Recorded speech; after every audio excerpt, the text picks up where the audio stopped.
Today we're going to be looking at the best and worst of classic and modern SpongeBob, so let's get started. I'm With Stupid is one of the most uncomfortable episodes from SpongeBob's golden era. Patrick becomes incredibly cruel to his best friend and crosses every line. This Season 2 disaster shows how even classic SpongeBob could completely mess up what made their characters work. By 2001, SpongeBob had shown Patrick as lovably dumb, but genuinely caring towards SpongeBob. The show worked because of their innocent friendship and Patrick's childlike wonder. Patrick might have been slow, but he always meant well. He was the kind of friend who would stick by SpongeBob through anything, even if he didn't fully understand what was happening. The writers Aaron Springer, C.H. Greenblatt, and Mark O'Hare decided to explore Patrick meeting his parents for Starfish Day. The setup seemed harmless enough. Patrick worries his parents think he's stupid and asks SpongeBob to help him look smarter. This premise had potential to be sweet and show their friendship in a positive light. Patrick frantically cleans his rock house because he feels insecure about his intelligence. He's making furniture out of sand and desperately trying to make his home presentable. You can see how much this means to him. SpongeBob agrees to act dumb, so Patrick looks brilliant by comparison. The plan starts innocently enough. SpongeBob puts on his karate helmet and acts confused about basic things like handshakes and where he lives. Patrick's fake parents, Janet and Marty, arrive and immediately treat Patrick like a toddler. They hold his hand to walk 3 feet and give him praise for putting drinks in cups. You can already see this is going to be painful to watch. The early moments show SpongeBob committed to helping his friend. He runs into his own house, makes weird noises, and acts completely confused about everything. Patrick's parents start giving Patrick credit for managing such a difficult friend. So far, the plan is actually working. Patrick is getting the respect he craved from his parents, but then something really disturbing happens. What begins as harmless pretending quickly becomes genuine torture. Patrick completely forgets it's an act and begins believing SpongeBob is actually stupid. This is where the episode becomes truly awful. He throws increasingly nasty insults at SpongeBob, mocking his appearance, calling him box-chested, making fun of his clothes, and treating him like a trained animal. Patrick starts saying things like, only somebody with holes drilled in their head would wear that stuff, and asks if SpongeBob has mascara he can borrow while playing with his eyebrows like rubber bands. The cruelty escalates throughout dinner. Patrick makes jokes about SpongeBob driving the neighbors crazy and calls him broken like he needs masking tape to fix him. When SpongeBob tries to get Patrick's attention by saying his name, Patrick treats it like a trick he taught a pet. The parents laugh along, but you can see SpongeBob getting more and more upset. When SpongeBob desperately tries to remind Patrick this was their plan, Patrick dismisses him as crazy. He even puts on a shirt that says, "I'm with the dummy," with an arrow pointing at SpongeBob. Patrick tells him that dumb people are blissfully unaware of how dumb they really are while drooling. The irony is completely lost on him. SpongeBob tries to prove he's smart by taking off his helmet and speaking normally, but it backfires completely. The episode reaches its worst point when SpongeBob reveals the truth to the parents. He explains he was only pretending to be stupid to make them appreciate Patrick more. He shows them he can talk, do math, and even separate his laundry, but they just mock him more, saying Patrick taught him to speak in complete sentences. This drives SpongeBob to a complete mental breakdown. He imagines all 3 of them laughing at him in increasingly surreal ways. Finally, he screams and crashes through Patrick's wall to escape. SpongeBob disappears from the episode entirely after his breakdown. We never see him again. Think about that. The main character of the show has a complete mental collapse and just vanishes. Patrick enjoys his parents' newfound respect until he discovers Janet and Marty aren't even his real parents. They're just random starfish who wandered into his house by mistake. His actual parents arrive through Squidward, who's been dealing with them asking, "Where's Patrick?" all day. The fake parents casually walk away after realizing they don't even have a son. Everyone laughs like nothing happened. I'm With Stupid represents everything wrong with SpongeBob's occasional dark turns. The episode completely destroys Patrick's character, turning him from lovably innocent to genuinely cruel. It treats friendship as something disposable and mental pain as comedy. SpongeBob literally has a nervous breakdown and nobody cares. The episode became a warning about how even beloved characters can be ruined by poor writing choices. It showed the mean-spirited direction SpongeBob would unfortunately explore more in later seasons. Most importantly, it proved that classic SpongeBob wasn't safe from creating genuinely unpleasant television that went against the core warmth and kindness that made the show special. This episode feels like emotional abuse disguised as comedy, and it's deeply uncomfortable to watch. If I'm with Stupid showed how classic SpongeBob could cross the line into emotional cruelty, One Course Meal took that same mean-spiritedness in modern SpongeBob and pushed it into outright psychological torture. One Course Meal is widely considered the absolute worst SpongeBob episode ever made. This Season 7 nightmare shows Mr. Krabs psychologically torturing Plankton to the point where he literally tries to kill himself. This episode crossed every possible line and proved that modern SpongeBob had completely lost its way. By 2010, SpongeBob was deep into its dark age. The show had already started losing its charm, but Season 7 took things to incredibly disturbing places. The writers seemed to think that making characters suffer was automatically funny. Mr. Krabs had become increasingly greedy and mean over the years, but he was still supposed to be one of the good guys. The rivalry between Krabs and Plankton had always been playful. Even when Plankton was being villainous, they were like an old married couple who bickered but ultimately respected each other. This episode destroyed that dynamic completely. The episode starts normally enough with Plankton attacking the Krusty Krab with explosives and robots. During the fight, Pearl shows up and Plankton runs away in terror because he's afraid of whales. This gives Mr. Krabs a terrible idea. He discovers that Plankton has a genuine phobia of whales based on what happened to his ancestors, who were eaten by whales. The episode even shows flashbacks of Plankton's family being consumed by these massive creatures, establishing this as real generational trauma. Instead of just using this knowledge to stop Plankton's schemes, Mr. Krabs decides to torment him for pure entertainment. This is about enjoying someone else's suffering. Mr. Krabs puts on one of Pearl's dresses and pretends to be a whale to terrorize Plankton. He follows Plankton around, appearing at random times to scare him. This goes on for 16 days, think about that, over 2 weeks of constant psychological torture. Plankton becomes completely paranoid and terrified. He grows a long beard and fingernails, stops leaving his chair, and develops severe mental health problems. He has nightmares about being eaten alive by whales. The episode shows him in his dream falling into Pearl's stomach, where his dead ancestors greet him as his body burns in gastric acid. But here's where it gets truly awful. Plankton becomes so traumatized that he decides to end his life. He lies down in the middle of the road waiting for a bus to run him over. He begs SpongeBob to step on him as hard as possible. When SpongeBob refuses, Plankton tells him to go away and calls him Cheesehead, while explaining that he's trying to get run over. This is a children's cartoon showing a character attempting suicide because of psychological abuse.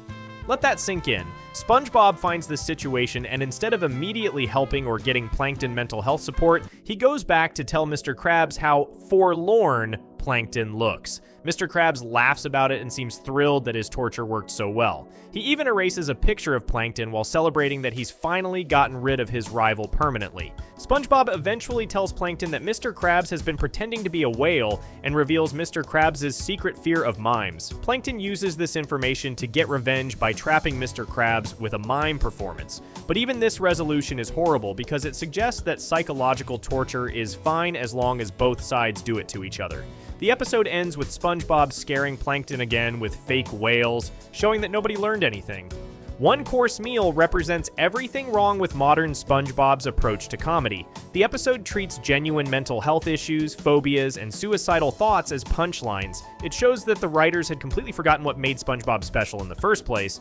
The original show was about friendship, kindness, and finding joy in simple things. This episode is about one character systematically destroying another character's mental health for entertainment. The fan reaction was immediate and intense. People were genuinely disturbed by what they had watched. Many parents complained about the episode's content. It became a symbol of how far SpongeBob had fallen from its original charm. The episode also highlighted how modern SpongeBob had made Mr. Krabs into a genuinely horrible person instead of a lovable cheapskate. After this episode, many longtime fans gave up on the series entirely. One Course Meal failed as a moral example for children. Instead of teaching empathy and kindness, it suggested that tormenting people with their fears is acceptable and funny. The episode's legacy is one of complete shame for everyone involved in making it. It stands as proof that SpongeBob had lost its soul and forgotten why people loved these characters in the first place. This episode is genuinely hard to watch and represents the absolute lowest point in SpongeBob's entire history.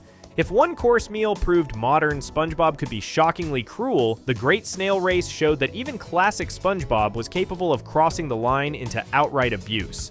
The Great Snail Race shows SpongeBob at his worst as he pushes Gary until Gary literally breaks apart for the sake of winning a race. This Season 3 episode proves that even during SpongeBob's best years, the show could make really disturbing content that made viewers feel bad watching a loved character get hurt. By early 2003, SpongeBob was still really good, but the writers were starting to try darker ideas. The show had always been about SpongeBob loving his pet Gary. Their friendship was built on real care and love. SpongeBob might have been silly, but he always meant well and truly loved Gary. This episode takes that friendship and completely ruins it by showing SpongeBob becoming a mean coach who ignores Gary's clear pain. The story starts fine when Squidward gets a fancy snail named Snelly and brags about entering her in Bikini Bottom's big snail race. He makes fun of Gary for being a regular snail and says his papers prove Snelly is better. SpongeBob gets mad and decides to enter Gary in the race to prove Squidward wrong. Even Patrick joins with his pet rock Rocky. What starts as friendly competition quickly turns bad when SpongeBob becomes obsessed with winning. SpongeBob becomes a cruel coach who forces Gary through terrible training. He makes Gary drink gross protein shakes with kelp powder, raw eggs, and real nails for toughness. Gary runs away from this nasty drink, but SpongeBob puts him on a leash and forces him to exercise all the time. The training shows Gary crawling up walls, punching bags with his eyes, running on exercise wheels through the night while SpongeBob sleeps but still yells commands, and being worked until he's completely tired. Gary clearly doesn't want to do this and tries to watch TV whenever he can, but SpongeBob completely ignores what Gary wants and calls him lady to make fun of him. The training becomes crazy, as SpongeBob cares more about winning than Gary's obvious sadness and tiredness.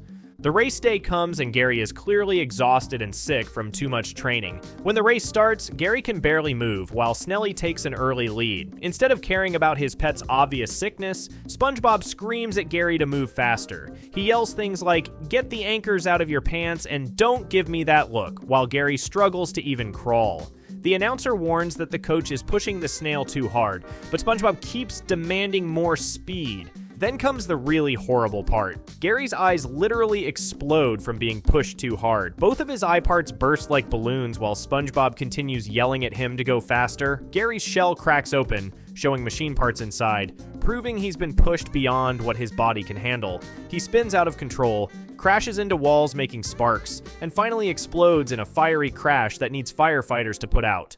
The crowd gasps in horror at what they just saw. SpongeBob finally realizes what he's done and runs onto the track crying and saying sorry to Gary. He asks why Gary didn't tell him he was pushing too hard, and Gary meows that he did try to say something. SpongeBob then asks why Gary didn't tell him he wasn't listening, and again, Gary shows he tried. This proves that SpongeBob was so obsessed with beating Squidward that he completely ignored his pet's suffering and cries for help. The Great Snail Race shows a disturbing change from SpongeBob's usual warmth and kindness. The episode basically shows animal abuse disguised as comedy. SpongeBob becomes genuinely hateable as he puts his ego over Gary's health. The fact that Gary literally explodes from being overworked makes this feel more like a horror episode than a kid's cartoon. Even though there's a sweet moment where Snelly comforts Gary and they fall in love, it doesn't erase the trauma of watching SpongeBob abuse his pet. The episode's legacy is one of discomfort among fans who love the SpongeBob and Gary friendship. Many viewers found it genuinely hard to watch SpongeBob ignore Gary's obvious pain and distress. The episode basically breaks the trust between SpongeBob and Gary that had been built up over previous episodes. It changes SpongeBob from a loving pet owner into someone who treats Gary like a throwaway tool for his own glory. The fact that SpongeBob only shows regret after Gary is literally blown to pieces makes his apology feel fake and too late. It showed that even classic SpongeBob could cross lines and create content that felt mean and uncomfortable. The episode serves as an early warning sign of the darker direction SpongeBob would eventually take in later seasons, where characters regularly suffer for comedy. While it ends with Gary being okay and finding love with Snelly, it doesn't erase the trauma of watching SpongeBob abuse his pet for over 10 minutes of screen time. If The Great Snail Race showed classic SpongeBob could abuse Gary for glory, A Pal for Gary proved modern SpongeBob could ignore Gary's suffering entirely and side with the very thing hurting him. A Pal for Gary shows SpongeBob being completely blind to Gary's suffering while blaming him for everything that goes wrong. This Season 7 nightmare proves that modern SpongeBob had completely lost touch with what made the SpongeBob and Gary relationship special in the first place. By 2010, SpongeBob was deep in its worst era. The writers seemed to think that making beloved characters suffer was automatically funny. The show had already forgotten that SpongeBob was supposed to be kind and caring, especially toward Gary. Their bond was built on love and trust over many seasons. SpongeBob might have been silly, but he always listened to Gary and cared about his well-being. This episode throws all of that away and makes SpongeBob into someone who refuses to believe Gary even when Gary is literally being eaten alive.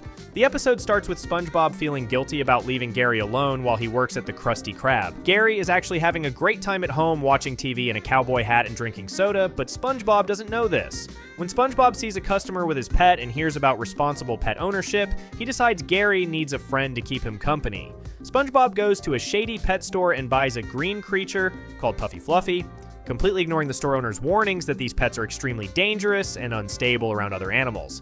SpongeBob brings Puffy Fluffy home and immediately forces Gary to share his food bowl with the new pet. When Gary tries to eat, Puffy Fluffy scares him away and eats all of Gary's food. Gary runs and hides, but SpongeBob comes back and scolds Gary for being rude to their new friend. SpongeBob makes Gary play with Puffy Fluffy, but when Puffy Fluffy destroys Gary's toys and tries to attack him, Gary jumps on SpongeBob's head for protection. Instead of wondering why Gary is scared, SpongeBob gets angry at Gary for ruining his dinner and sends him to bed early as punishment. That night, Puffy Fluffy reveals his true form as a giant monster with 4 tongues and sharp teeth. He chases Gary through the house, destroying everything in his path. Gary tries to defend himself and save SpongeBob's home, but Puffy Fluffy burns down the library, tears up SpongeBob's clothes, and wrecks the entire house. Gary spends all night fighting this monster while SpongeBob sleeps peacefully upstairs, completely unaware that Gary is fighting for his life. The next morning, SpongeBob wakes up to find his house destroyed. Instead of being concerned about Gary's safety, SpongeBob immediately assumes Gary did all the damage out of jealousy. He gets angry and goes looking for Gary to punish him. When SpongeBob finds Gary, the monster has Gary in his mouth and is about to eat him. Gary is whimpering in terror as the monster's 4 tongues wrap around him. But instead of being horrified and helping Gary, SpongeBob yells at Gary to put Puffy Fluffy down and calls Gary a bad boy. Even when SpongeBob sees the giant monster with his own eyes, he asks if it's a friend of Fluffy instead of realizing this is Fluffy. Only when the monster starts eating SpongeBob does he finally understand what's happening. Gary has to save SpongeBob by using his cowboy gear to lasso the monster and drive it away. After Gary literally saves SpongeBob's life, SpongeBob asks Gary what he has to say for himself, as if Gary still owes him an apology. A Pal for Gary represents everything wrong with modern SpongeBob's approach to character relationships. The episode makes SpongeBob completely unlikable by having him ignore every warning sign and blame Gary for being the victim.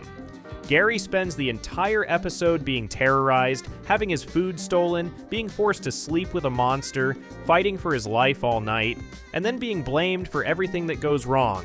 SpongeBob shows zero empathy or understanding throughout the entire ordeal. The episode's message is deeply disturbing because it suggests that victims are responsible for their own suffering. Gary clearly tries to communicate his fear and distress, but SpongeBob refuses to listen or believe him. When Gary is literally being eaten alive, SpongeBob still takes the monster's side. This kind of victim blaming is harmful and sends a terrible message to children about recognizing abuse and trusting people when they ask for help. The legacy of A Pal for Gary is one of disgust among longtime fans who love the SpongeBob and Gary relationship. The episode completely destroys the trust and care that had been built up between these characters over many seasons. It makes SpongeBob into someone who is willfully ignorant and cruel to his best friend. Many fans consider this episode even worse than One Course Meal, because at least in that episode, the abuse was intentional. Here, SpongeBob's complete lack of awareness makes him seem either incredibly stupid or genuinely evil. Either way, it's impossible to like SpongeBob after watching this episode. If A Pal for Gary showed modern SpongeBob at his cruelest, Good Neighbors showed classic SpongeBob at his most selfish.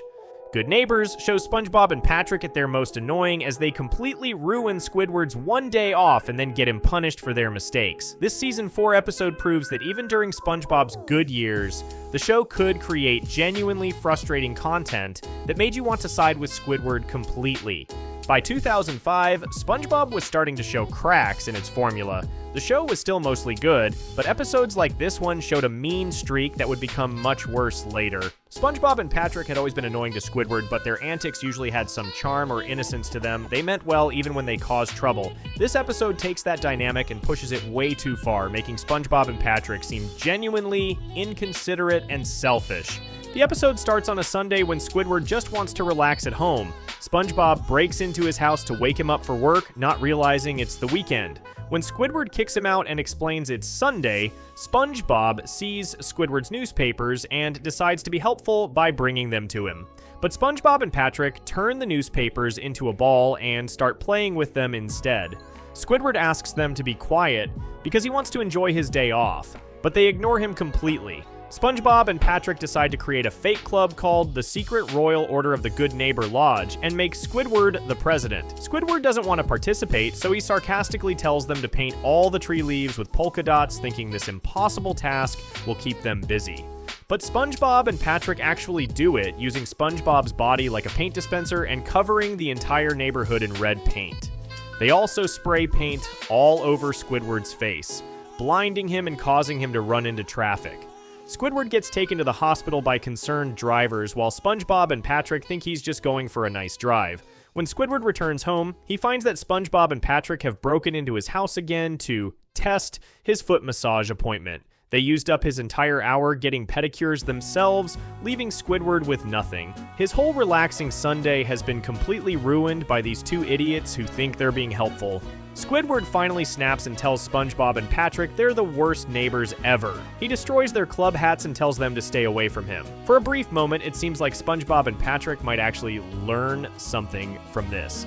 They feel bad and try to apologize by bringing Squidward a cake, but Squidward has already installed a security system to keep them out. The system malfunctions when the cake hits it, and Squidward's house transforms into a giant robot that goes on a rampage through the city. The house destroys buildings, fights off the military, and causes massive damage to Bikini Bottom before SpongeBob and Patrick manage to turn it off. The house crashes down on top of Squidward, who somehow survived being crushed. But the worst part comes at the end, when the police show up and blame Squidward for all the destruction.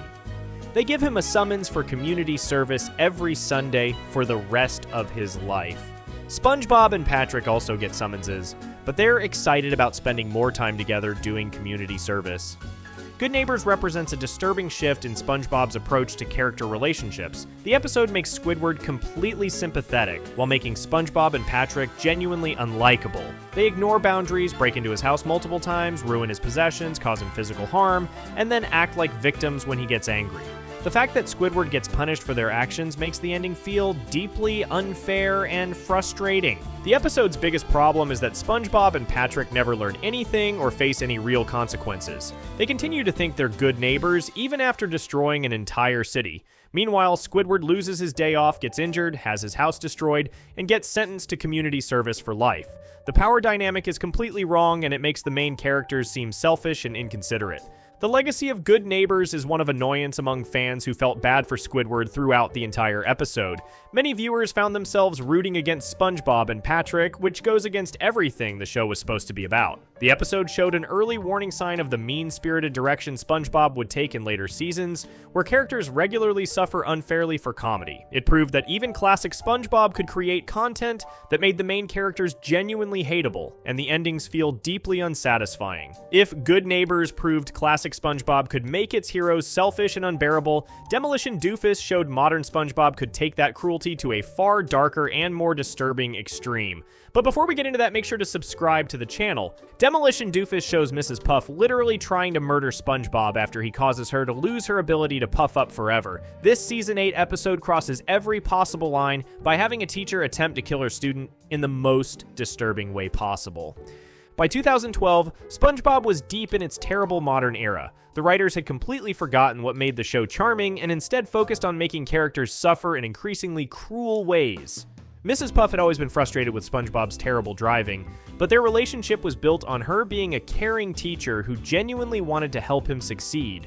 She might get angry, but she always cared about SpongeBob's well-being. This episode throws all of that away and turns Mrs. Puff into a psychopathic killer who wants SpongeBob dead. The episode starts with another driving test gone wrong. SpongeBob crashes multiple times, causing Mrs. Puff to inflate bigger and bigger until their boat goes flying and crashes into a tower with a massive explosion.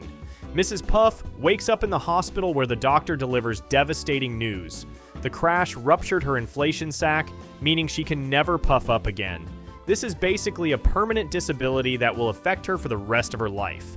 Her entire identity as a pufferfish has been destroyed because of SpongeBob's reckless driving. When SpongeBob visits her in the hospital, he jokes about calling her Mrs. Pop, and says she looks better this way, showing zero empathy for what he's done to her. He treats her life-changing injury like a cosmetic change rather than the serious medical trauma it actually is. Mrs. Puff understandably gets angry and tries to strangle SpongeBob, but the doctor sedates her. SpongeBob continues to be completely oblivious to how much he's hurt her. When he visits again, he brings flowers she's allergic to and forces her out of bed into a wheelchair for a peaceful stroll. During this stroll, they see injured people being brought in from the Demolition Derby, and the doctor explains how drivers risk their lives for entertainment. This gives Mrs. Puff a terrible idea. Mrs. Puff realizes she can get SpongeBob killed by entering him in the Demolition Derby. She tells him it's for extra credit, and takes him to meet Captain Lutefisk, who runs the derby. She convinces the captain to let SpongeBob participate, and they give him the nickname The Squish. Mrs. Puff is clearly hoping that the other drivers will kill SpongeBob in the arena. She even fantasizes about SpongeBob being crushed by multiple cars and dying. When she laughs about it, SpongeBob asks what's funny, and she lies about it being extra credit. The Demolition Derby begins, and Mrs. Puff watches eagerly as massive, dangerous drivers like the Cruncher and Blowtorch attack SpongeBob. But because of SpongeBob's cartoon physics, he somehow survives every attack and accidentally defeats all the other drivers. The Cruncher drives into SpongeBob's mouth and gets launched into a wall. SpongeBob blinds another driver with dirt, causing crashes. Every time SpongeBob survives, Mrs. Puff gets more and more angry that her murder plot isn't working. Mrs. Puff becomes so desperate to kill SpongeBob that she decides to do it herself. She gets into a giant monster truck called the Huff and chases SpongeBob around the arena trying to run him over. She drives through crowds of people, knocking them off her windshield with wipers, and chases SpongeBob back to the boating school. She destroys the entire driving course and crashes through the classroom, finally managing to puff up again from the anger and excitement of trying to murder her student. Demolition Doofus represents the absolute worst of modern SpongeBob's dark approach to comedy. The episode shows a teacher attempting to murder her student and treats it as funny. Mrs. Puff literally fantasizes about SpongeBob dying and then actively tries to kill him when her first plan fails.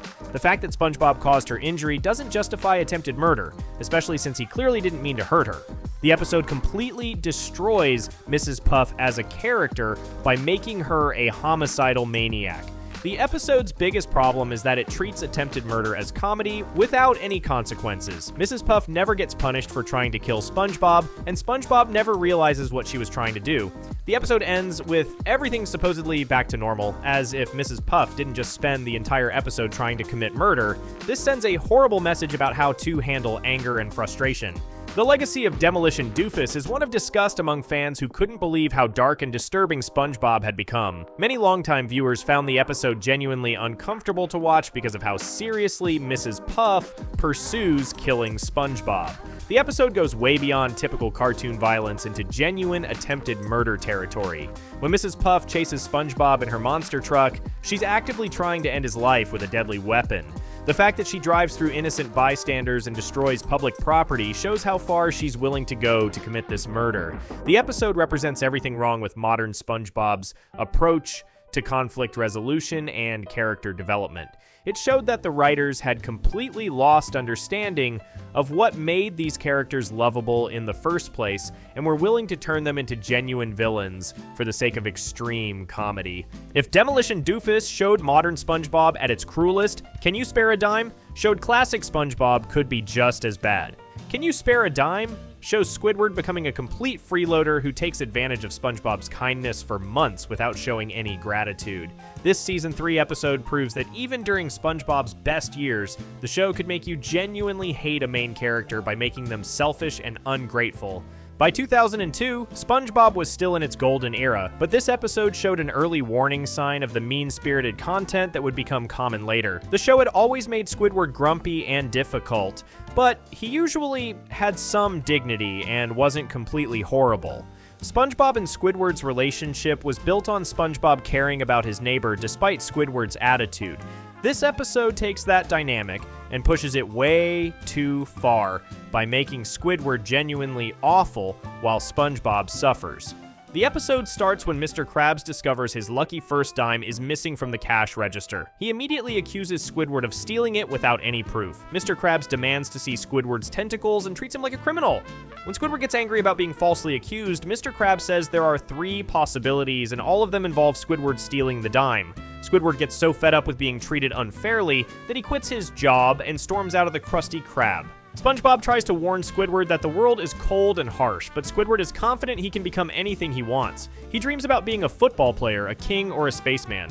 But reality hits hard when we see Squidward living in a cardboard box begging for spare change on the street. He's lost everything including his home and had to eat his own paintings to survive. When SpongeBob finds him, Squidward breaks down crying and admits he's a complete loser. SpongeBob offers to let Squidward stay at his house, and Squidward agrees, but says it will only be for 1 or 2 days maximum. SpongeBob treats Squidward like royalty, giving him his own bed, cooking elaborate meals, and pampering him with massages, acupuncture, and constant attention.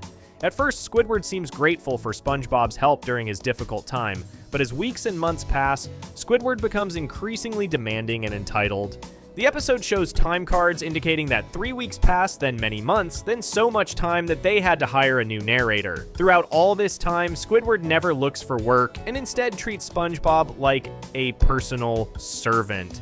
He makes SpongeBob wear a maid outfit and demands things like lemonade with no odd-numbered seeds. When SpongeBob brings him alphabet soup that spells, "get a job," Squidward slaps it away and complains about everything. He becomes completely spoiled and acts like SpongeBob owes him perfect service.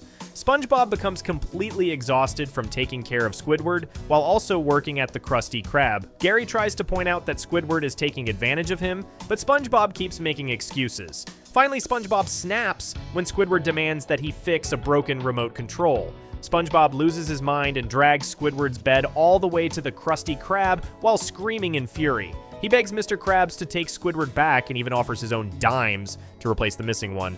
During SpongeBob's angry confrontation with Mr. Krabs, the original dime falls out of Mr. Krabs' pants pocket. It turns out the dime was never stolen and was just misplaced in Mr. Krabs' clothing the whole time. Mr. Krabs agrees to rehire Squidward, but then immediately starts accusing him again of putting the dime in his pants. The episode ends with SpongeBob putting his maid costume back on, knowing this cycle will continue forever. Can You Spare a Dime? Represents one of the most frustrating episodes in SpongeBob's history because it makes Squidward completely unsympathetic. While Mr. Krabs was wrong to accuse him of theft, Squidward's response to SpongeBob's kindness is genuinely horrible. He takes advantage of SpongeBob's generosity for months without showing any appreciation or making any effort to improve his situation. SpongeBob literally works himself to exhaustion while Squidward lives like a spoiled king. The episode's biggest problem is that Squidward never learns anything or shows real gratitude. Even when he gets his job back, he immediately starts fighting with Mr. Krabs again. SpongeBob's kindness is treated as something Squidward deserves, rather than a generous gift from a friend. The episode sends a terrible message about how to treat people who help you during difficult times. The legacy of Can You Spare a Dime? Is one of frustration among fans who couldn't stand watching Squidward abuse SpongeBob's friendship. Many viewers found themselves genuinely angry at Squidward throughout the episode, especially during the time montages showing him getting lazier while SpongeBob gets more exhausted. The episode showed that SpongeBob could create content that made you hate characters you're supposed to like, which became a major problem in later seasons. If Can You Spare a Dime showed classic SpongeBob turning Squidward into a selfish parasite, Ink Lemonade showed modern SpongeBob turning SpongeBob and Patrick into outright sadists. Ink Lemonade shows Patrick and SpongeBob torturing Squidward by constantly scaring him to extract his ink, which they then sell as a drink to unsuspecting customers. This season 11 episode represents the absolute worst of modern SpongeBob's gross-out humor and complete lack of basic decency. Modern SpongeBob had become completely obsessed with disgusting content and treating main characters terribly. The show had lost all sense of what made the original series charming and instead focused on making viewers uncomfortable with gross situations. SpongeBob and Patrick's relationship with Squidward had always been annoying, but they were usually just clueless rather than actively cruel. The original show understood that even when characters got into conflicts, there was an underlying sense of friendship and care. This episode throws that completely away and turns SpongeBob and Patrick into psychopaths who systematically torture their neighbor for money. The episode starts with Patrick running a fake lemonade stand that's just selling water. When Squidward points out that lemonade needs lemons, Patrick throws a rotten lemon with a dirty bandage into the water. A customer drinks this disgusting mixture and immediately runs to Squidward's house to throw up. Already the episode is establishing that Patrick has no problem serving contaminated drinks to people. When SpongeBob arrives and scares Squidward, causing him to spray ink from his nose into the pitcher, they discover people actually enjoy drinking Squidward's bodily fluids. This discovery should horrify any normal person, but SpongeBob and Patrick see it as a business opportunity. Patrick and SpongeBob realize they can make money by terrorizing Squidward and harvesting his ink like he's some kind of farm animal. Patrick starts by ripping his own skin off to show his internal organs, which scares Squidward into producing more ink. The image of Patrick's exposed intestines talking is genuinely nightmare fuel that has no place in a children's show. When that's not enough, Patrick brings a giant spider into Squidward's house and uses it to chase him around while collecting ink in multiple containers. Squidward becomes completely traumatized, hiding in his sink drain and under rugs, unable to tell what's real anymore. The psychological damage being done to Squidward is treated as a joke, rather than the serious abuse it actually represents. Patrick escalates the torture by creating an entire haunted house setup outside Squidward's home. He transforms Squidward's neighborhood into a horror movie set specifically designed to maximize his terror. Patrick dresses as a creepy baby, creates spooky nursery rhymes, and builds a fake future version of the Krusty Krab with a puppet of old Squidward. Throughout all of this, Squidward is terrified and begging for mercy while Patrick methodically collects more and more ink from his fear response. The psychological torture becomes so intense that Squidward has a complete mental breakdown, cowering and whimpering like a broken person. Patrick shows no empathy whatsoever for the suffering he's causing.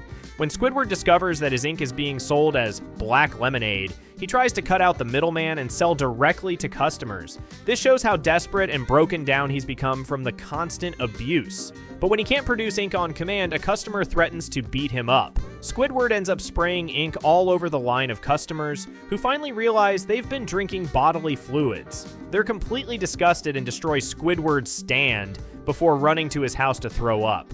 The fact that innocent people were unknowingly consuming Squidward's ink makes this episode even more disturbing from a health and safety perspective. The episode ends with SpongeBob and Patrick revealing their new business venture, cookies made with spider eggs from the same giant spider they used to terrorize Squidward. When Squidward eats one of these cookies, baby spiders crawl out of his mouth while he screams and sprays more ink. The final image is Squidward's ink covering the screen as he suffers yet again. Even after everything he's been through, SpongeBob and Patrick continue to make him suffer without any consequences for their actions. Ink Lemonade represents everything wrong with modern SpongeBob's approach to comedy. The episode treats psychological torture as funny and serves bodily fluids to unsuspecting customers as a punchline. Patrick and SpongeBob become genuinely evil characters who profit from Squidward's suffering without showing any remorse. The fact that innocent people are drinking Squidward's ink makes the situation even more disturbing and unsanitary. The episode completely abandons any sense of basic human decency. The episode's biggest problem is that it treats serious issues like psychological abuse and food contamination as comedy. Squidward's genuine fear and trauma are never acknowledged as real problems that deserve sympathy. Instead, his suffering is treated as an endless source of entertainment for SpongeBob and Patrick's profit. The legacy of Ink Lemonade is one of disgust among fans and parents who couldn't believe how far SpongeBob had fallen. Many viewers found the episode genuinely disturbing and inappropriate for children. The episode became a symbol of everything wrong with modern SpongeBob's obsession with gross-out humor and mean-spirited content. It showed that the writers had completely lost touch with what made SpongeBob special and were willing to create genuinely unpleasant content that violated basic standards of decency. This episode proves that modern SpongeBob had become something completely different from the charming, innocent show it started as. If Ink Lemonade made SpongeBob cruel and gross, SpongeBob Meets the Strangler made him annoying and unbearable in classic episodes. SpongeBob Meets the Strangler shows SpongeBob being so annoying that he literally drives a dangerous criminal insane and makes him give up on his revenge. This Season 3 episode proves that even during SpongeBob's golden era, the show could create genuinely frustrating content where SpongeBob's obliviousness becomes painful to watch.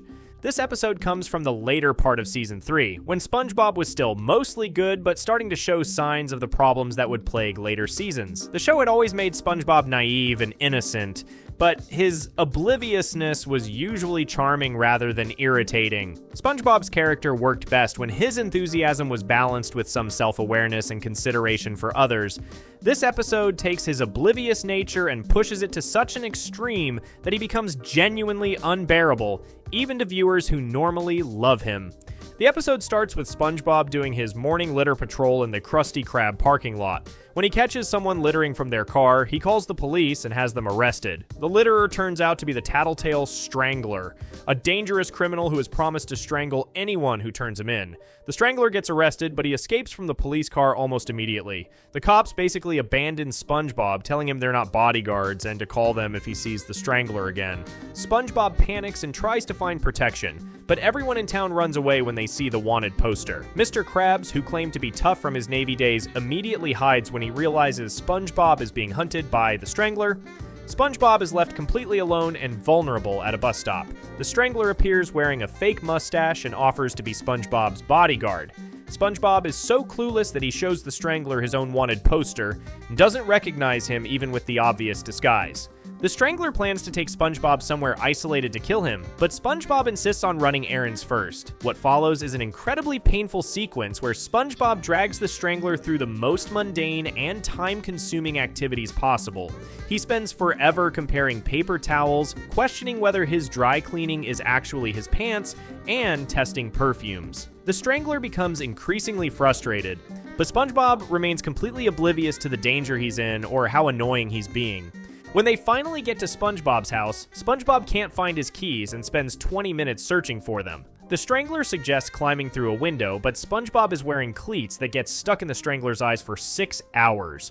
When SpongeBob finally remembers the key is under the mat, the Strangler is ready to snap. Just as the Strangler is about to strangle SpongeBob, all of SpongeBob's friends surprise him with a party for his perfect attendance at work.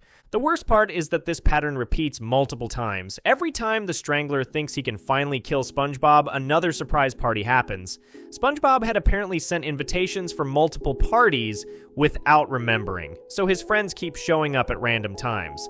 The Strangler becomes so frustrated that he eventually reveals his identity and tries to strangle SpongeBob in front of everyone. But when people hear the word party, they all come rushing back inside, causing the Strangler to completely lose his mind. The Strangler finally snaps and runs away, getting on a plane to escape SpongeBob, but SpongeBob follows him onto the plane, still thinking he's his bodyguard. The Strangler jumps out with a parachute, but the parachute turns into SpongeBob. The Strangler cuts himself loose and falls into the police station jail. Even in jail, the Strangler can't escape because Patrick is his cellmate, ensuring his torture will continue forever. SpongeBob Meets the Strangler represents one of the most frustrating episodes in classic SpongeBob because it makes the title character genuinely unbearable.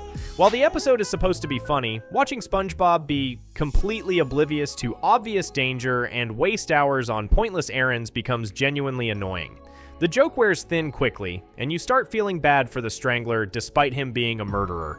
The episode's biggest problem is that it makes SpongeBob so clueless that he loses all likability. His innocent nature becomes willful ignorance, and his enthusiasm becomes selfish inconsideration. The fact that he sent multiple party invitations without remembering shows a level of thoughtlessness that goes beyond his usual naive charm. SpongeBob becomes the annoying person everyone knows who never picks up on social cues. The legacy of SpongeBob Meets the Strangler is one of mixed reactions among fans. While some appreciate the absurd humor of a criminal being driven insane by SpongeBob's personality, many find the episode genuinely frustrating to watch. The episode showed an early warning sign of how SpongeBob's character would be flanderized in later seasons, where his innocence would become stupidity and his enthusiasm would become selfishness. It proved that even classic SpongeBob could push character traits too far and create content that made you want to side with the villain. While SpongeBob Meets the Strangler made SpongeBob annoyingly unbearable, the Splinter takes modern SpongeBob into gross out, shocking horror over a tiny injury. The Splinter shows SpongeBob getting a tiny wood splinter that becomes a grotesque, infected mess thanks to Patrick's terrible medical advice. This Season 6 episode represents everything wrong with modern SpongeBob's obsession with gross-out humor and medical nightmare scenarios that are genuinely disturbing to watch. Modern SpongeBob had become completely obsessed with making viewers uncomfortable through disgusting imagery and body horror. The show had lost all sense of what made the original series charming and instead focused on creating the most revolting scenarios possible. SpongeBob's innocent accidents used to be simple and fixable problems that taught basic lessons. This episode takes a minor injury and turns it into a medical horror show that serves no purpose except to gross out the audience. The episode starts normally with SpongeBob opening the Krusty Krab and preparing for the day. He's excited and energetic as usual, handling all his morning tasks with enthusiasm. While trying to retrieve his spatula that got stuck on the ceiling after some kitchen chaos involving falling swords and scissors, SpongeBob slips on tartar sauce and gets a small splinter in his thumb. At first, the splinter seems like a minor problem that should be easy to fix. SpongeBob tries to remove it himself using various methods, including his spatula and even his teeth, but finds it stuck pretty well. The injury is shown in slow motion to emphasize the moment, but initially, it's just a normal, small splinter that anyone might get. When Squidward notices SpongeBob has tied his spatula to his nose to work around the injury, SpongeBob explains what happened in his typical rambling way. Squidward immediately sees an opportunity to get SpongeBob sent home from work. He tells SpongeBob that Mr. Krabs will be forced to send him home for getting injured at work, and even flushes SpongeBob's hat and spatula down the toilet. SpongeBob becomes desperate to hide the injury and calls Patrick for help. Patrick shows up in the dumpster wearing a fake doctor outfit, claiming to have medical expertise that he obviously doesn't possess.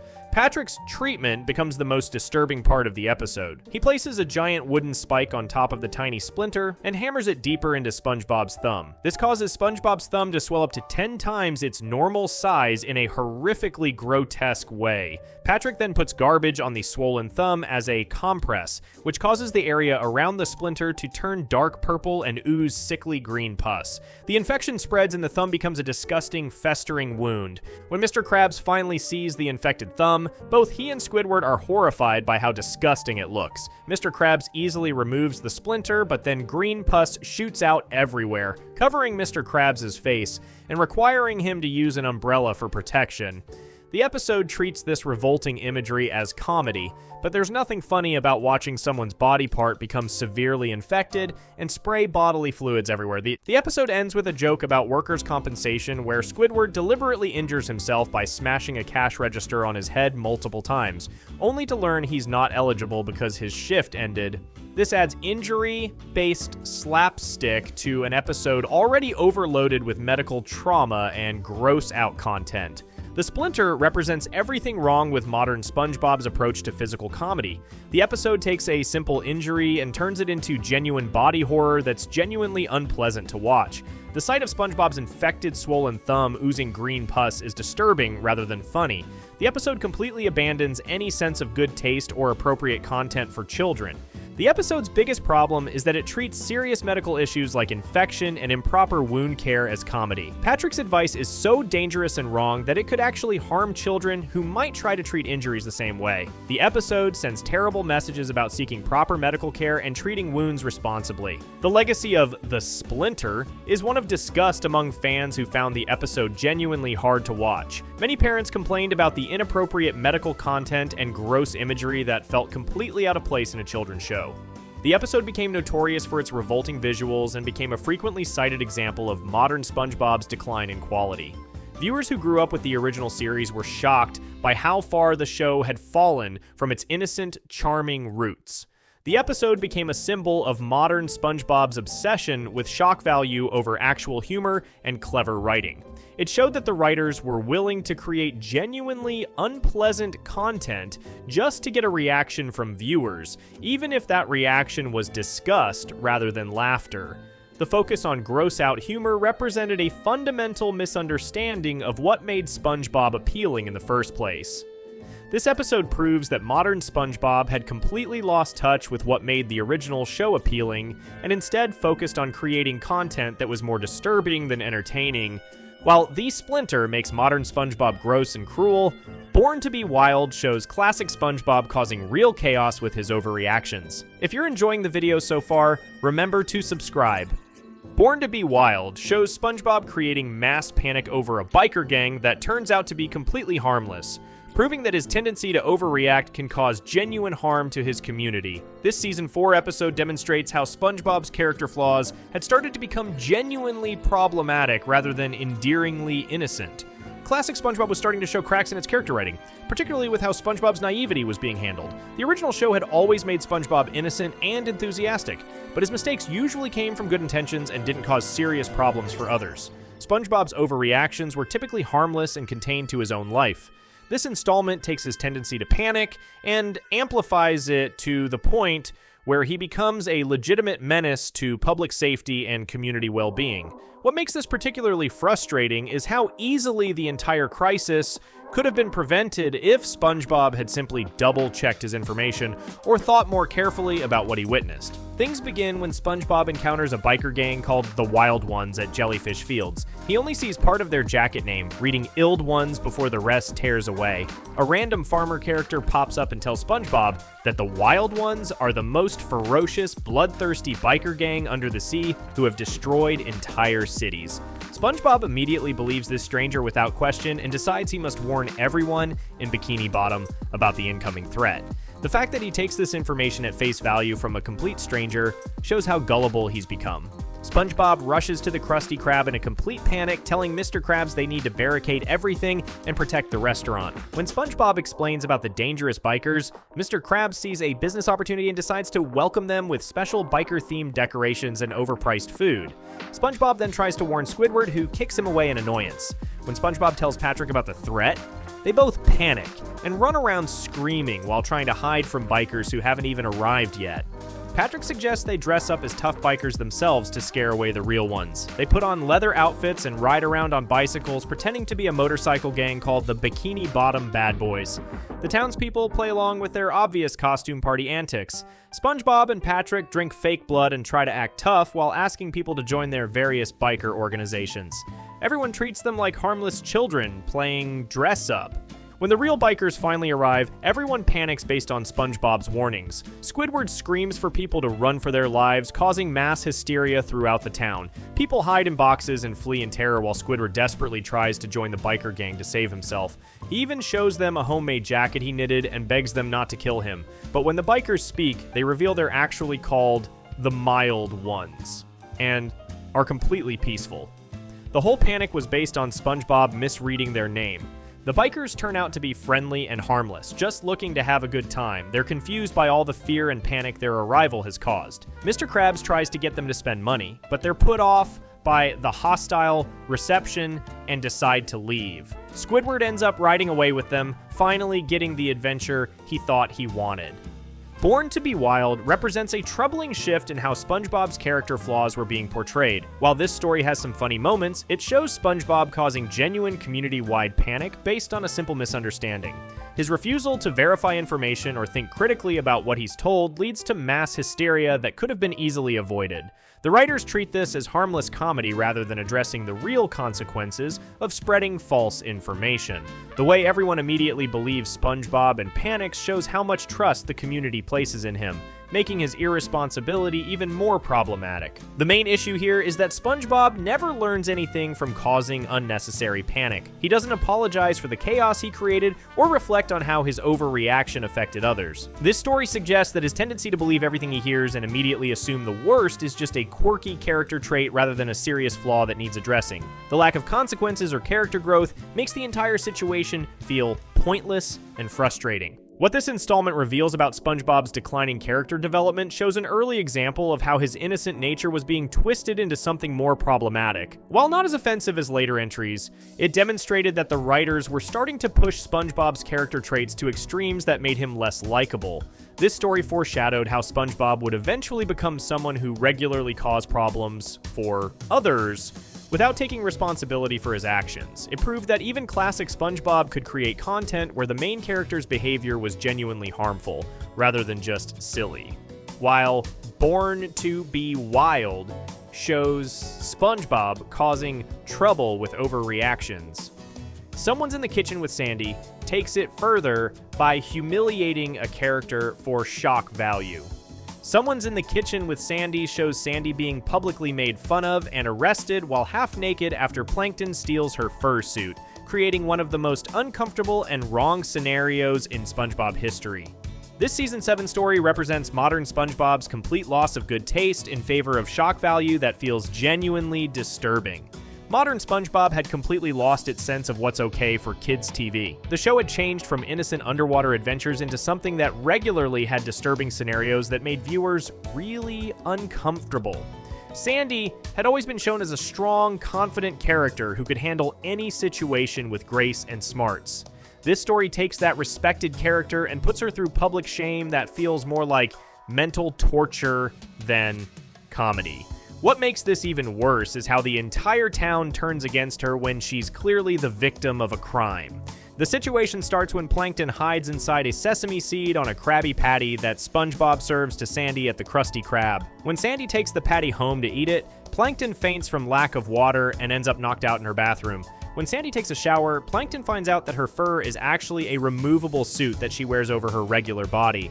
While Sandy is busy in the shower, Plankton steals her fur suit and helmet, then locks her in the bathroom. The fact that Plankton basically breaks into her home and watches her shower makes this scenario even more creepy and wrong. Plankton takes the stolen fur to the chum bucket and turns it into a robot that he can control from inside. He uses this Sandy robot to sneak into the Krusty Krab and try to steal the Krabby Patty formula. Meanwhile, Sandy breaks out of her bathroom and realizes her fur suit has been stolen. She tries to cover herself with a towel and later some seaweed, but she's basically trapped without her protective gear that lets her breathe underwater. The desperation in her voice as she realizes what's happened is genuinely sad to watch. The worst part comes when Sandy goes into Bikini Bottom to find her stolen suit. The townspeople react to her appearance with disgust and mockery, calling her a naked chipmunk, nudist ferret, and hairless goat. They point and laugh at her, take pictures, and even throw juice boxes at her. Parents shield their children from her and tell them to get away. Sandy becomes more and more desperate and embarrassed as she tries to cover herself while searching for the thief who stole her suit. She's forced to hide in sewers and behind garbage cans just to avoid the constant harassment.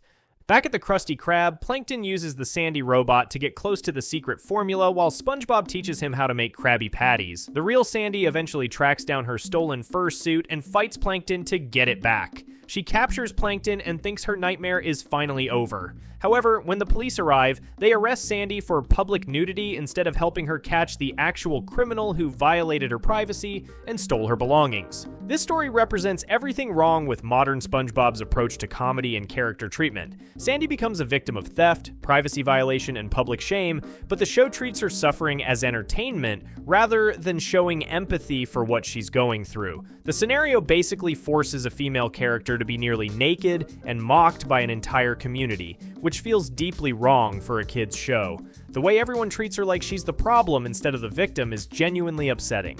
The most disturbing part is how the townspeople react to Sandy's situation. Instead of offering help to someone who is clearly in trouble, they mock and shame her. The fact that she gets arrested at the end while Plankton probably faces no consequences for his crimes makes the whole situation feel even more unfair and uncomfortable. Sandy did nothing wrong but gets punished while the real criminal gets away. This story became well known among fans for being genuinely hard to watch due to its uncomfortable subject matter. Many viewers found Sandy's public shame too painful to enjoy, even in a cartoon context. The story showed how far modern SpongeBob had fallen from its original charm and wholesome content. Instead of creating funny situations that brought characters together, the writers were now creating scenarios that isolated and humiliated beloved characters for shock value.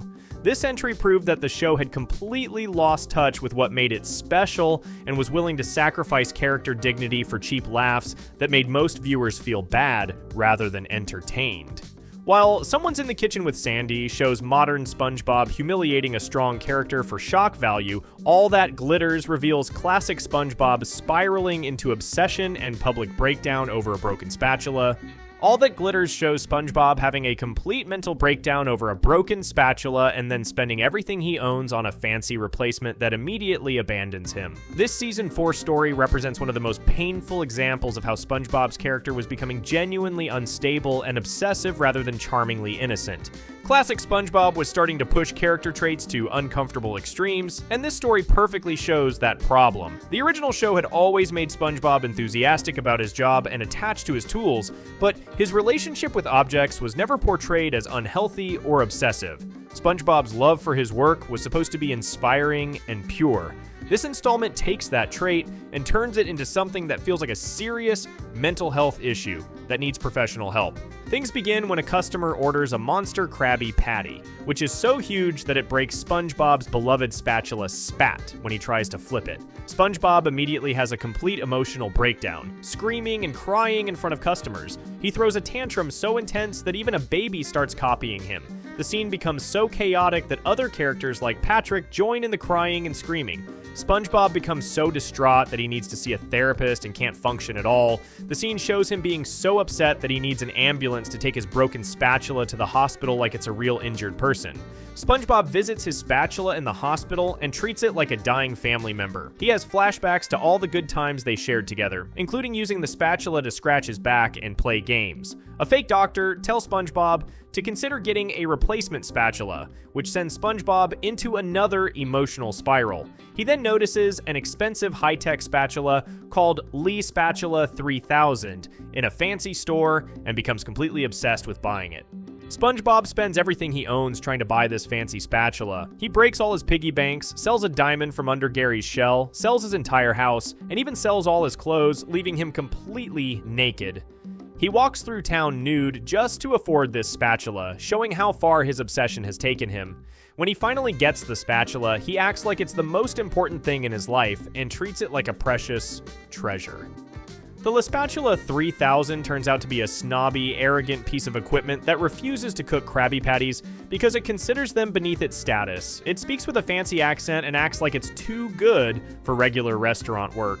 It insults SpongeBob, calls him a peasant, punches him in the face, and runs away laughing while calling the Krusty Krab a greasy spoon. SpongeBob is left with nothing, having given up his home, money, and clothes for a spatula that abandoned him immediately. He realizes he betrayed his loyal old spatula for something flashy and fake.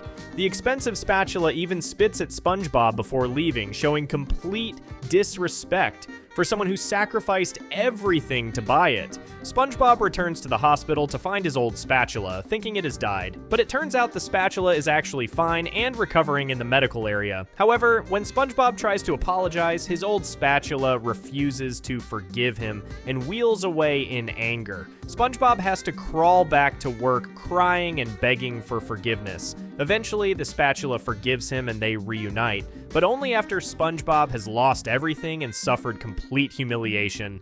All That Glitters represents a disturbing shift in how SpongeBob's character was being written. His attachment to objects becomes genuinely unhealthy and obsessive rather than endearing. The fact that he literally sells everything he owns, including his home and clothes, for a kitchen tool shows behavior that goes way beyond enthusiasm into actual mental illness territory. His breakdown is so severe that it requires medical attention and therapy.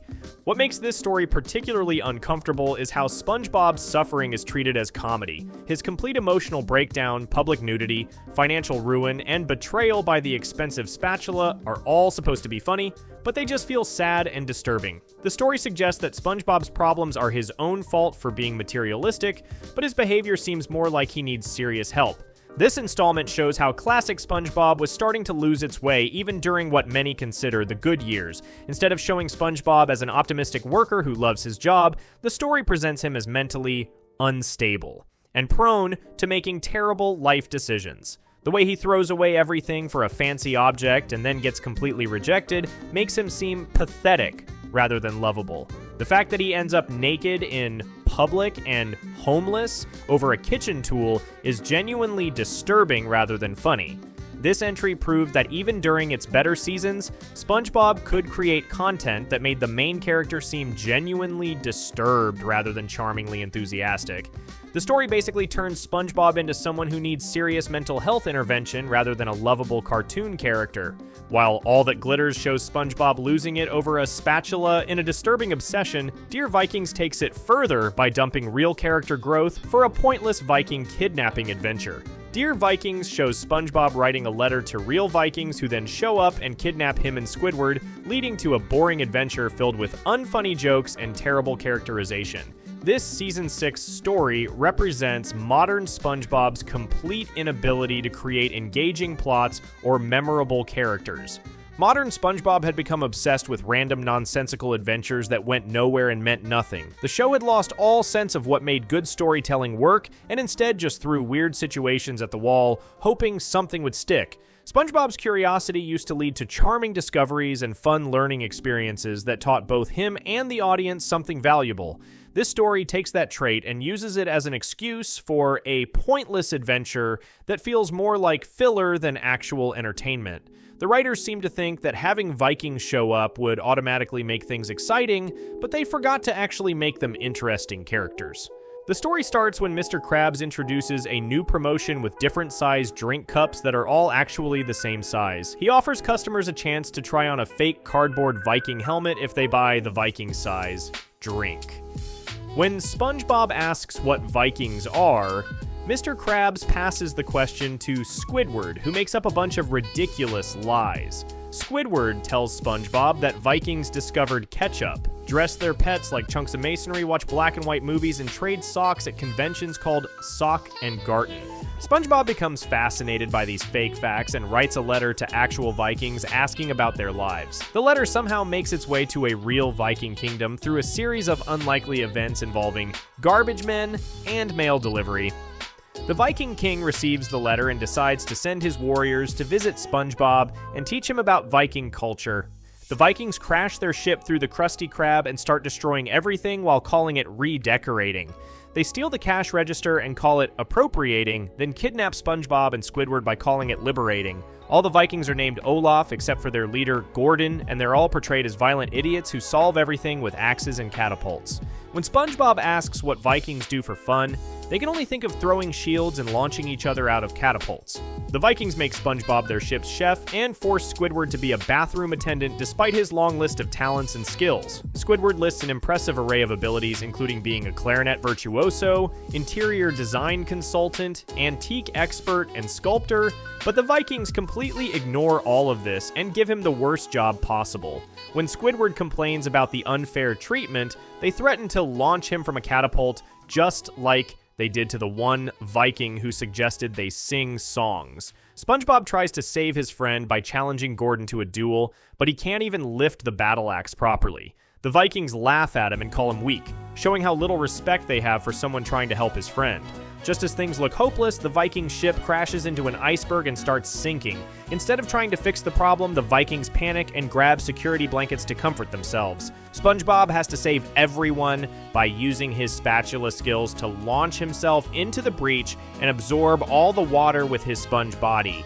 After he saves their lives, the Vikings suddenly respect him, and the adventure ends with everyone happy.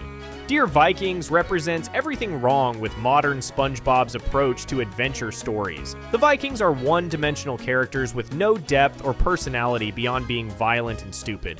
Their culture is reduced to meaningless destruction and childish behavior that makes them seem more like overgrown toddlers than fierce warriors. The whole conflict feels forced and artificial rather than growing naturally from the characters' actions.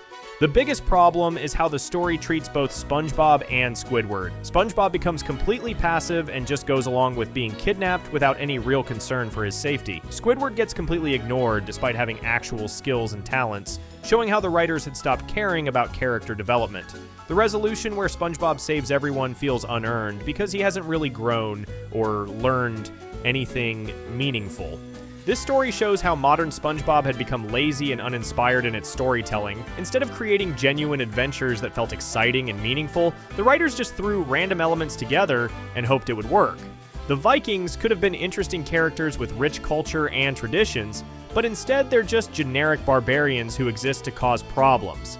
The fact that they all have the same name, except for their leader, shows how little effort went into developing them as characters.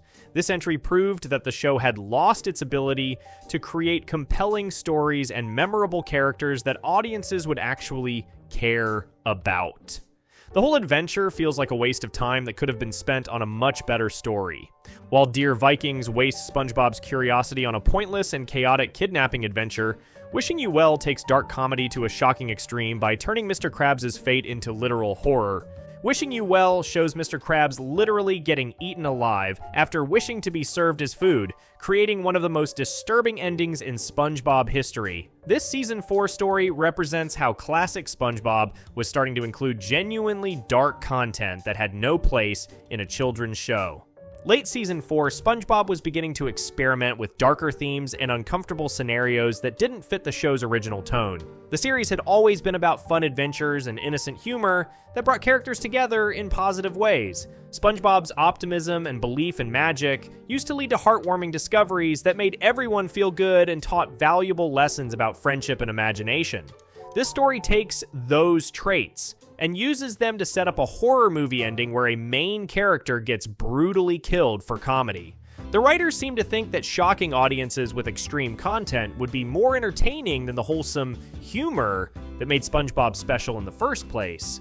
The situation starts when Mr. Krabs discovers people throwing money into a wishing well just for fun. He sees this as the perfect scam and decides to build his own wishing well behind the Krusty Krab. Mr. Krabs forces SpongeBob to sit at the bottom of the well for 8 hours at a time to collect the coins that people throw in. SpongeBob believes the well has real magic and that people's wishes will come true if he digs deep enough. SpongeBob spends his shift collecting coins while various characters make wishes. Sandy wishes for a telescope, Plankton wishes to be taller, Mrs. Puff wishes for a new boat, and Patrick accidentally falls down the well while making a wish. SpongeBob and Patrick spend hours playing tag in the cramped space while SpongeBob remains convinced that the well has magical powers that just need to be activated properly. When none of the wishes come true initially, SpongeBob decides to dig deeper in the well to find the magic. He discovers something glowing underground and becomes convinced he's found the source of the well's power. Squidward mocks SpongeBob for believing in magic and accidentally falls into the well himself. All three characters get stuck together in the tiny space, leading to fighting and claustrophobia as they wait to be rescued. The next morning, Mr. Krabs pulls them out of the well and discovers that everyone's wishes have actually started coming true. Sandy has her telescope, Mrs. Puff drives up in a new boat, and Plankton appears as a giant who starts destroying buildings and causing chaos throughout Bikini Bottom. Mr. Krabs refuses to believe in magic despite the obvious evidence right in front of him and decides to prove SpongeBob wrong by making his own wish. He mockingly wishes to be steamed and served with melted butter, thinking nothing will happen and that this will show SpongeBob how foolish he's being. Immediately after making his wish, Mr. Krabs vanishes and reappears as a cooked crab on someone's dinner plate. He realizes too late that the magic is real and starts screaming about believing in magic as someone sits down to eat him.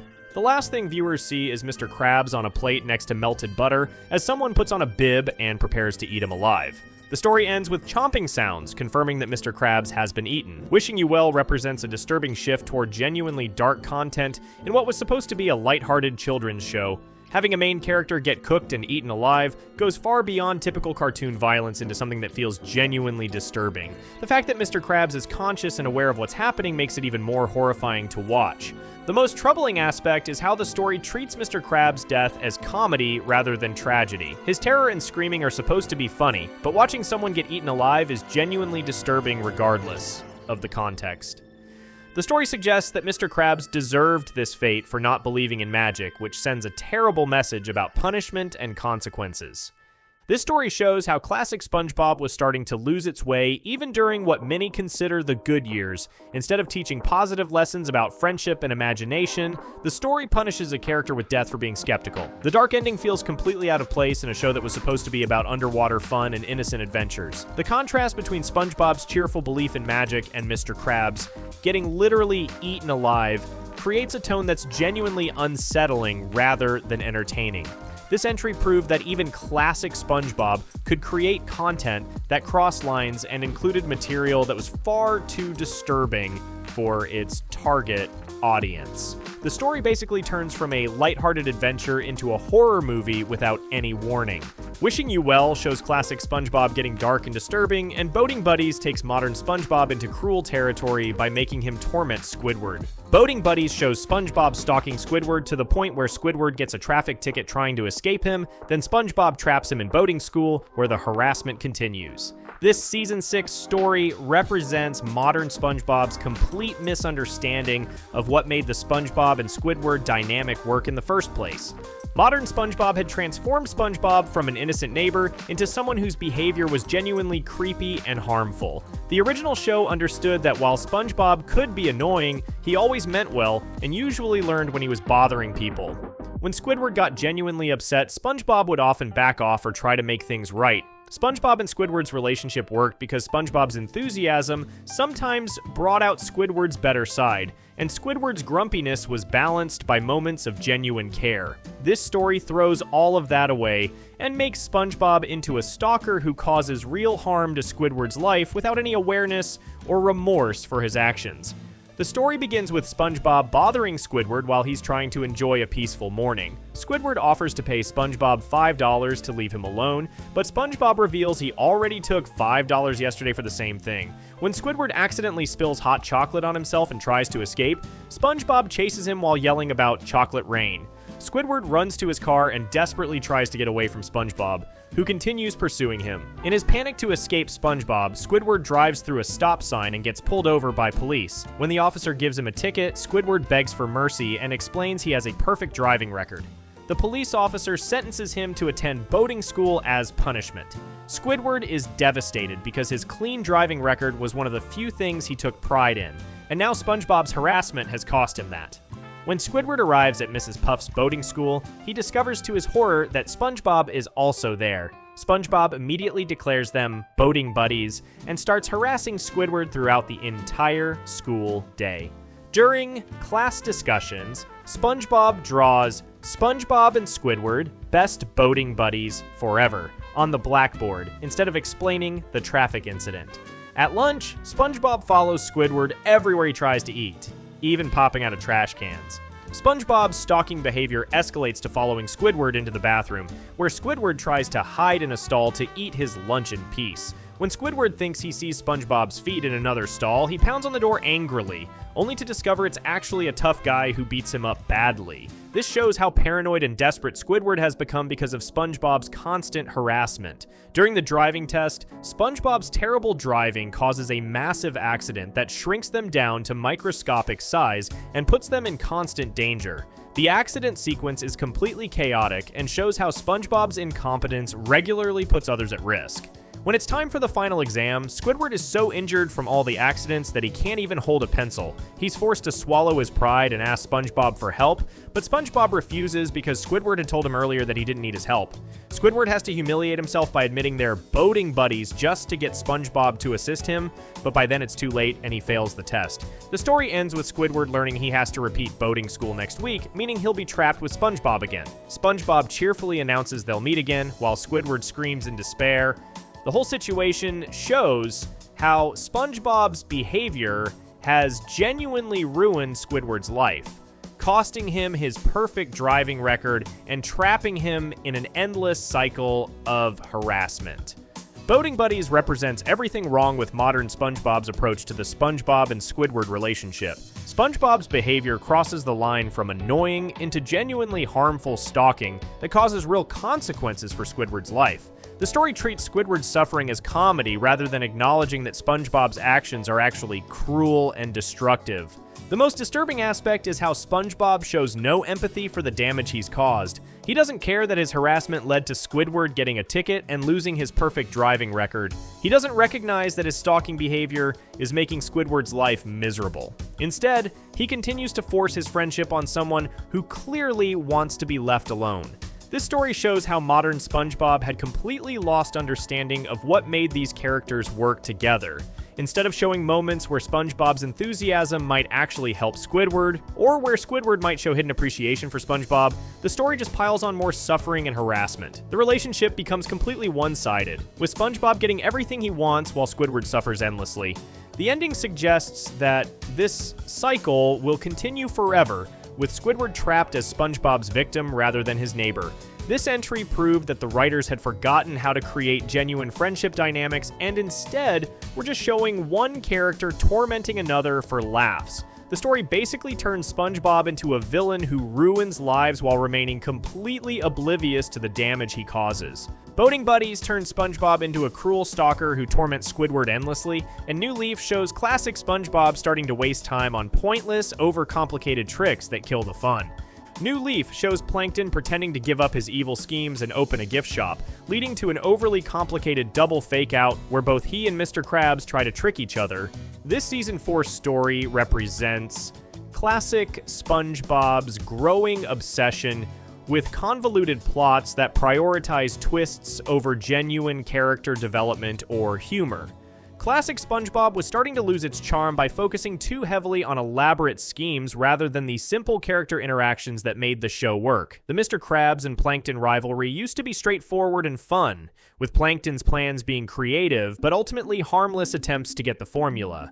Their relationship had a playful quality where both characters seemed to enjoy the competition as much as winning. The original dynamic worked because it felt like two neighbors having an ongoing friendly feud rather than serious enemies. This story takes that dynamic and turns it into something unnecessarily complex and emotionally manipulative that drains all the fun out of their relationship. The situation begins when Plankton waves a surrender flag and announces he's giving up trying to steal the Krabby Patty formula. He claims all his attempts have been failures and that the stress is affecting his health. Plankton shows Mr. Krabs the dusty spiderweb-covered chum bucket and points to a rat skeleton as his only customer. He announces he's converting the restaurant into a gift shop called the Chumporium, where he'll sell knickknacks and novelty items. Mr. Krabs refuses to believe Plankton is really giving up and assumes this is another elaborate scheme. He becomes increasingly paranoid, even confiscating a harmless snow globe that SpongeBob bought from the gift shop. Mr. Krabs locks it away with other items from Plankton's past schemes, convinced everything is part of a master plan. When he sees Plankton actually running a functional gift shop with real merchandise, Mr. Krabs becomes even more suspicious. Mr. Krabs confronts Plankton in the Chumporium and tries to tempt him with the secret formula, but Plankton genuinely shows no interest. This drives Mr. Krabs into a rage where he destroys most of Plankton's merchandise, smashing snow globes and lava lamps while ranting about the whole thing being fake. Mr. Krabs becomes so paranoid and obsessed that he can't accept the possibility that Plankton might actually want something different in life. When Plankton angrily throws the formula back at Mr. Krabs and tells him to leave, Mr. Krabs finally starts to believe that Plankton really has changed. The destruction of the shop shows how toxic their rivalry has become when Mr. Krabs would rather ruin someone's business than accept they might have moved on. Feeling guilty about destroying Plankton's shop, Mr. Krabs calls to apologize and suggests they spend time together as friends. They have what appears to be a genuine bonding experience, playing pool, riding in a hot air balloon, and doing trust exercises. At the end of their day together, Mr. Krabs offers Plankton the real secret formula as a gesture of friendship and trust. Plankton hesitates, but eventually accepts it. However, the story reveals that this was all an elaborate double scheme. Plankton celebrates his victory, admitting the whole gift shop thing was a fake plan to get the formula. But then Mr. Krabs appears and reveals that he knew it was fake all along, and the formula Plankton received just says, "Gotcha, love crabs." Both characters were trying to out-trick each other in increasingly complicated ways that made the whole story feel pointless.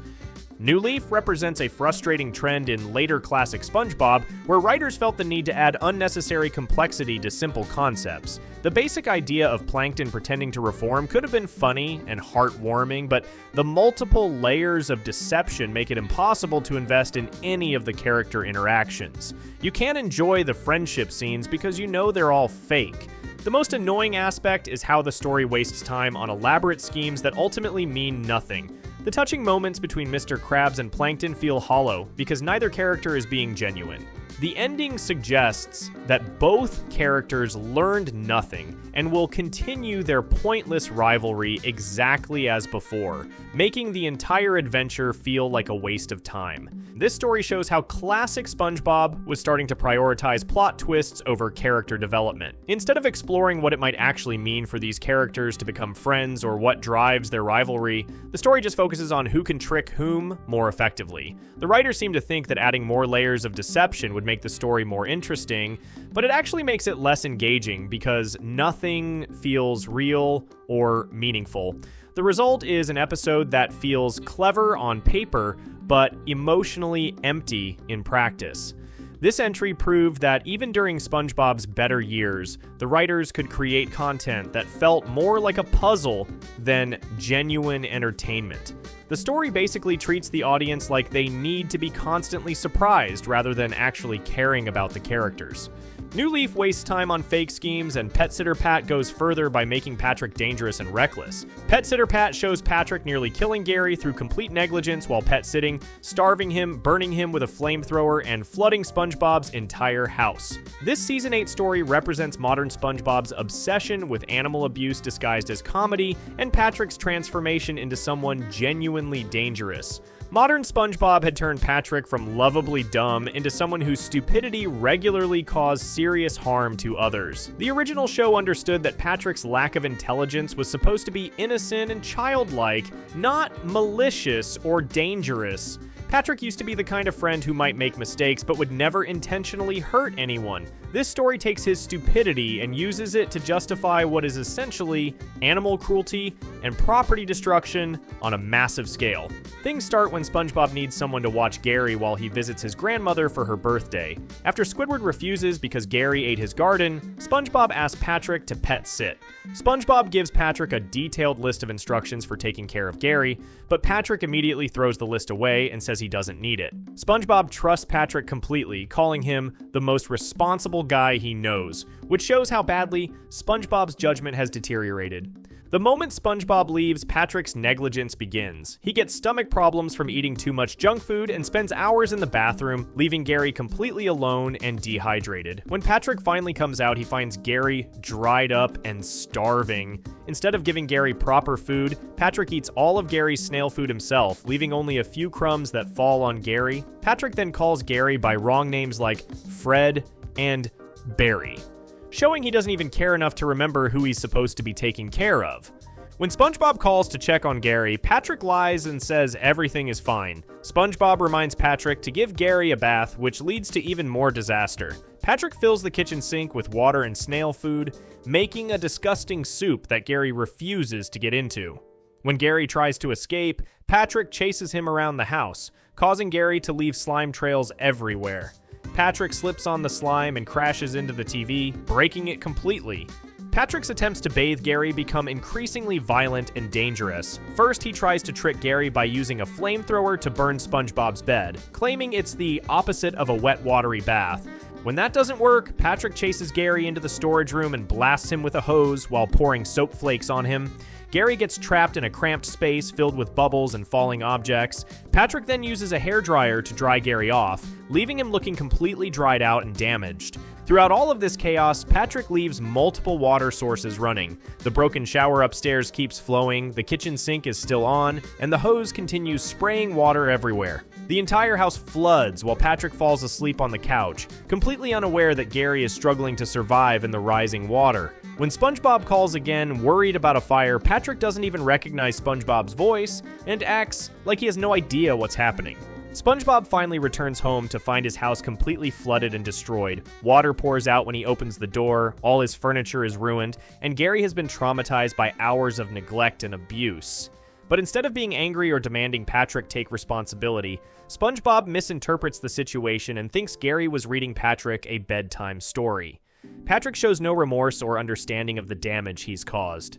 Petsitter Pat represents everything wrong with modern SpongeBob's approach to friendship and consequences. Patrick's behavior goes far beyond harmless stupidity into genuine neglect and abuse that could have killed Gary. The story treats animal suffering as comedy and shows Patrick causing massive property damage without any consequences or learning experiences. The most disturbing aspect is how the story normalizes Patrick's complete lack of responsibility. He lies to SpongeBob, ignores all instructions, destroys the house, and nearly kills Gary. But none of this is treated as serious. SpongeBob's reaction at the end suggests he has no idea what really happened, meaning Patrick will face no consequences for his actions. This story shows how modern SpongeBob had completely lost understanding of what made Patrick's character work. Instead of being a loyal friend who occasionally made innocent mistakes, Patrick becomes someone genuinely harmful who can't be trusted with any responsibility. The fact that SpongeBob still trusts him completely makes SpongeBob seem dangerously naive rather than optimistic. This entry proved that the writers were willing to show beloved characters in genuinely disturbing situations just to create extreme scenarios, regardless of how it affected their likability or the show's overall tone. Now that we talked about the worst of classic and modern SpongeBob, let's take a deeper dive into the best of classic and modern SpongeBob. But before that, make sure to subscribe to our channel. Band Geeks shows Squidward finally getting his moment of glory when he leads a terrible marching band to an amazing performance that embarrasses his mean rival. This Season 2 masterpiece represents everything that made classic SpongeBob special, mixing laughs, heart, and one of the most satisfying endings in the entire series. Classic SpongeBob at its best knew how to balance comedy with real emotion and character growth. The show knew how to make you laugh while also making you care about the characters and their problems. Squidward had always been the grumpy neighbor who never got what he wanted, but the show treated him nicely enough that you wanted to see him win sometimes. This story perfectly captures that balance by giving Squidward a real challenge that matters to him, while surrounding him with the crazy energy that made SpongeBob so fun to watch. The story starts when Squidward gets a call from his old rival, Squilliam Fancyson, who brags about leading a fancy band that's supposed to play at the Bubble Bowl. When Squilliam says he can't make it and asks if Squidward's band can fill in for them, Squidward lies and claims he has a band. Squilliam clearly doesn't believe him and makes fun of Squidward for working at a fast food place. Feeling embarrassed and angry, Squidward doubles down on his lie and promises they'll play the Bubble Bowl. Squidward quickly puts up flyers around town to get band members, promising fame, happiness, and free food. He manages to gather a group of Bikini Bottom people, including SpongeBob, Patrick, Sandy, Plankton, Mrs. Puff, Mr. Krabs, and Larry. When he asks who has musical experience, Patrick asks if mayonnaise is an instrument, immediately showing how hopeless this situation is going to be. None of them have any real musical talent, but Squidward confidently says he has enough talent for everyone. The band practices are complete disasters. When Squidward tries to teach them simple musical parts, they play terribly. During marching practice, Patrick starts kicking people, leading to a fight between him and Sandy. The flag twirlers spin so hard, they fly into a blimp and explode. Plankton tries to play harmonica by running between the holes but falls down from being tired. Everything that can go wrong does go wrong, and Squidward becomes more and more desperate as the performance date gets closer. On the final practice night, tensions reach a breaking point. The band members start fighting with each other, using their instruments as weapons. Harold makes fun of Mr. Krabs' claws, leading to a massive fight where everyone attacks everyone else. Squidward watches helplessly as his one chance at success falls apart completely. When practice ends, he breaks down and tells them they've crushed his dreams. He storms out, saying he'll just tell the Bubble Bowl people that they all died in a marching accident. After Squidward leaves, SpongeBob rallies the band with an inspiring speech about how they failed someone who needed their help. He convinces them to practice all night and makes Squidward proud. The next day at the Bubble Bowl, Squidward is horrified to discover that Squilliam has shown up to watch him fail. When the band takes the stage, Squidward expects complete embarrassment. But then something magical happens. They perform an incredible rock version of Sweet Victory that brings down the house. The performance is so amazing that Squilliam has a heart attack and gets carried away on a stretcher. Band Geeks represents everything that made classic SpongeBob special because it perfectly balances all the show's best parts. The comedy comes from real character interactions rather than mean-spirited jokes. Stupid questions are funny without being cruel. The disasters during practice are silly but not painful to watch. Most importantly, the story has real heart. because you genuinely want Squidward to succeed. The most brilliant part is how the story earns its happy ending. Squidward's victory feels satisfying because we've watched him struggle and fail throughout the entire episode. The band's sudden skill works because SpongeBob's inspiring speech gives them the motivation they were missing. The performance itself is genuinely exciting and well done, making it feel like a real victory rather than just a convenient plot twist.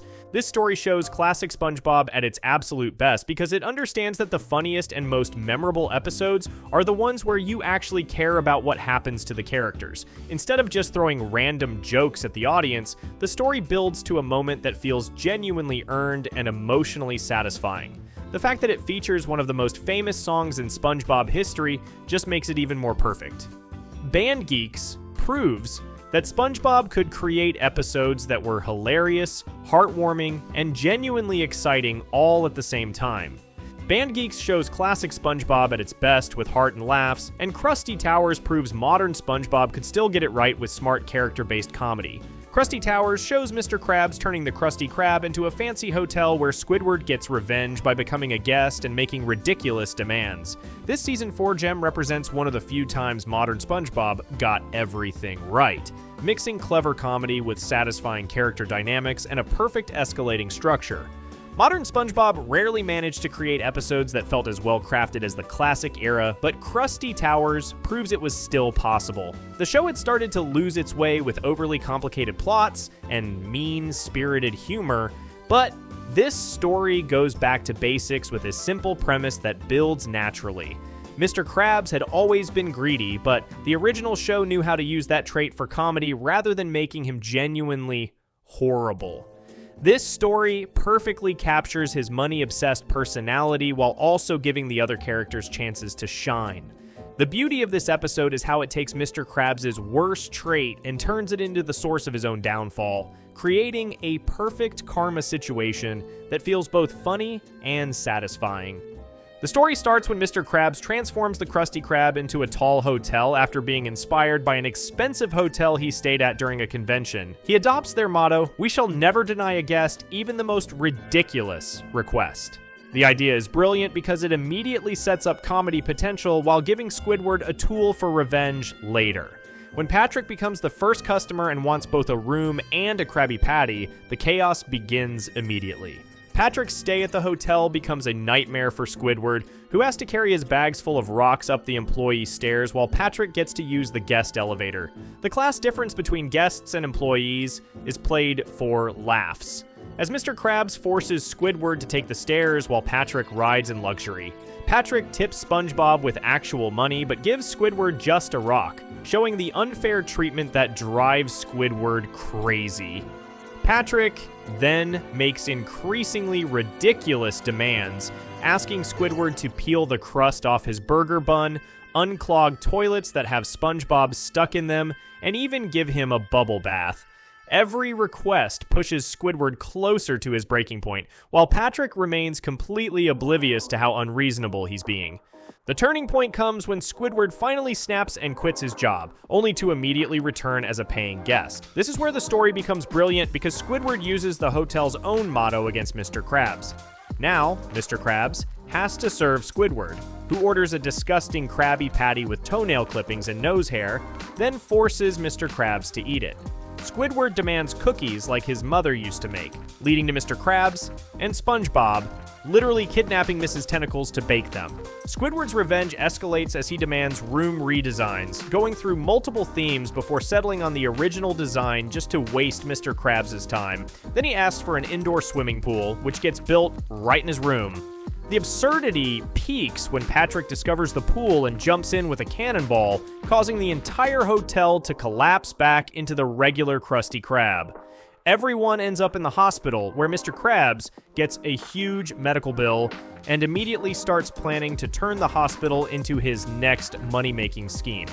Krusty Towers works so well because it perfectly balances all the characters and gives everyone their moment to shine.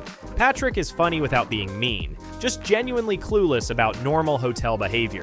SpongeBob is helpful and enthusiastic without being annoying. Squidward gets genuine revenge that feels earned after all the abuse he takes. Most importantly, Mr. Krabs faces real consequences for his greed when the hotel collapses and he gets stuck with a massive hospital bill. The most brilliant aspect is how the story uses its own rules consistently. The motto about never denying requests drives every major plot point, from Patrick's ridiculous demands to Squidward's elaborate revenge. The comedy escalates naturally, from simple room service to kidnapping Squidward's mother to building an indoor swimming pool. Each step feels logical within the episode's established world.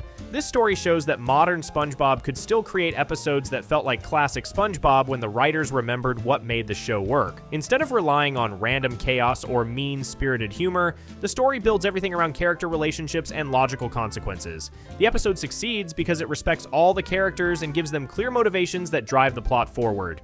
The ending where Mr. Krabs immediately starts planning his next scheme is perfect because it shows he hasn't learned anything, staying true to his character while setting up the next disaster. Krusty Towers proves that when modern SpongeBob focused on character-driven comedy and clever writing, it could still create episodes that were just as good as the classics. This episode stands as proof that the magic was still there, just waiting for the right story to bring it out. Crusty Towers shows modern SpongeBob can still be clever, while Chocolate with Nuts proves classic SpongeBob was all about fun and heart. Chocolate with Nuts shows SpongeBob and Patrick becoming chocolate bar salesmen after seeing a fancy magazine, leading to a series of lies and scams that somehow results in them getting exactly what they wanted. This Season 3 classic represents everything that made classic SpongeBob work so well, mixing innocent charm with perfect comedy timing and a surprisingly satisfying ending.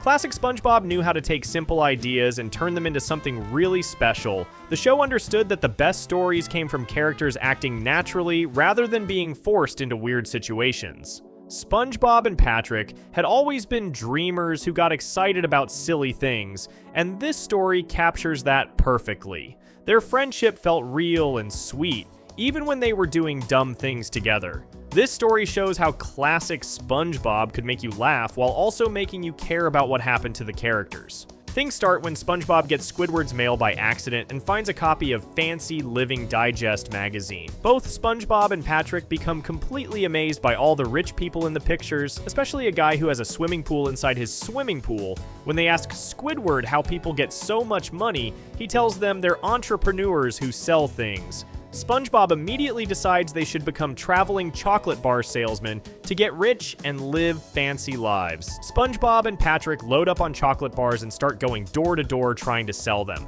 Their first customer is Tom, who goes completely crazy when he hears the word chocolate and starts chasing them around town screaming. They also meet a con artist who tricks them into buying expensive bags to carry their chocolate, then even more expensive bags to carry those bags. After failing to sell anything honestly, they decide to start lying about what the chocolate can do. They tell people the chocolate makes you live forever, grows hair, makes you smart, and even lets you fly. People actually start believing these crazy lies and buying their chocolate. The lying works for a while, but then they try to fake being injured to get sympathy sales. They meet another con artist who claims he has glass bones and paper skin and breaks every bone in his body twice a day. And this guy's in such bad shape that he makes their fake injuries look silly, and he ends up selling them his entire stock of chocolate instead of buying theirs. By the end of the day, they've been scammed multiple times and sold almost nothing. They're sitting on the street feeling like complete failures when Tom shows up again, still obsessed with chocolate. But instead of chasing them, he reveals he's been trying to catch them all day because he wants to buy all their chocolate for a huge pile of money. SpongeBob and Patrick end up getting exactly what they wanted, using their chocolate money to rent out an entire fancy restaurant for the night. The story ends with them living it up like the rich people from the magazine, while Squidward gets turned away at the door. Even though their business plan was terrible and they got scammed multiple times, their persistence and friendship somehow paid off in the end. Chocolate with Nuts represents everything that made classic SpongeBob special because it shows characters being genuinely innocent rather than stupid. SpongeBob and Patrick's lies about the chocolate are so silly and harmless that they're funny instead of mean. The episode teaches lessons about honesty and hard work without being preachy or heavy-handed. Most importantly, the story feels like it has real heart because you want these characters to succeed. What makes this story brilliant is how it handles all the crazy situations. Tom's chocolate obsession could have been scary, but instead becomes the perfect setup for comedy and the eventual happy ending. The con artists who trick SpongeBob and Patrick are annoying, but not truly harmful. Even the townspeople who believe their lies about the chocolate are portrayed as gullible rather than stupid. Everything feels light and fun rather than mean-spirited. This story shows classic SpongeBob at its best because it understands that comedy works better when you care about the characters. Instead of just making fun of SpongeBob and Patrick for being dumb, the story celebrates their friendship and optimism. The fact that they actually succeed in the end feels earned because we've watched them try so hard, even if their methods weren't perfect. Chocolate with Nuts proves that SpongeBob could create episodes that were both completely ridiculous and genuinely sweet at the same time. Chocolate with Nuts proves classic SpongeBob could turn simple schemes into pure comedy gold, while Roller Cowards shows modern SpongeBob could still get it right when it focused on heart and friendship. Roller Cowards shows SpongeBob and Patrick being too scared to ride a new roller coaster at Glove World, but pretending they're brave, only to finally face their fears when the ride breaks down and accidentally starts. This Season 5 gem represents one of the rare times modern SpongeBob got everything right, mixing relatable fears with genuine character growth and perfect comedy timing. Modern SpongeBob had started to lose its way with mean-spirited humor and characters acting out of character, but Roller Cowards proves the show could still create episodes that felt like classic SpongeBob. The story goes back to basics, with a simple premise that anyone can relate to.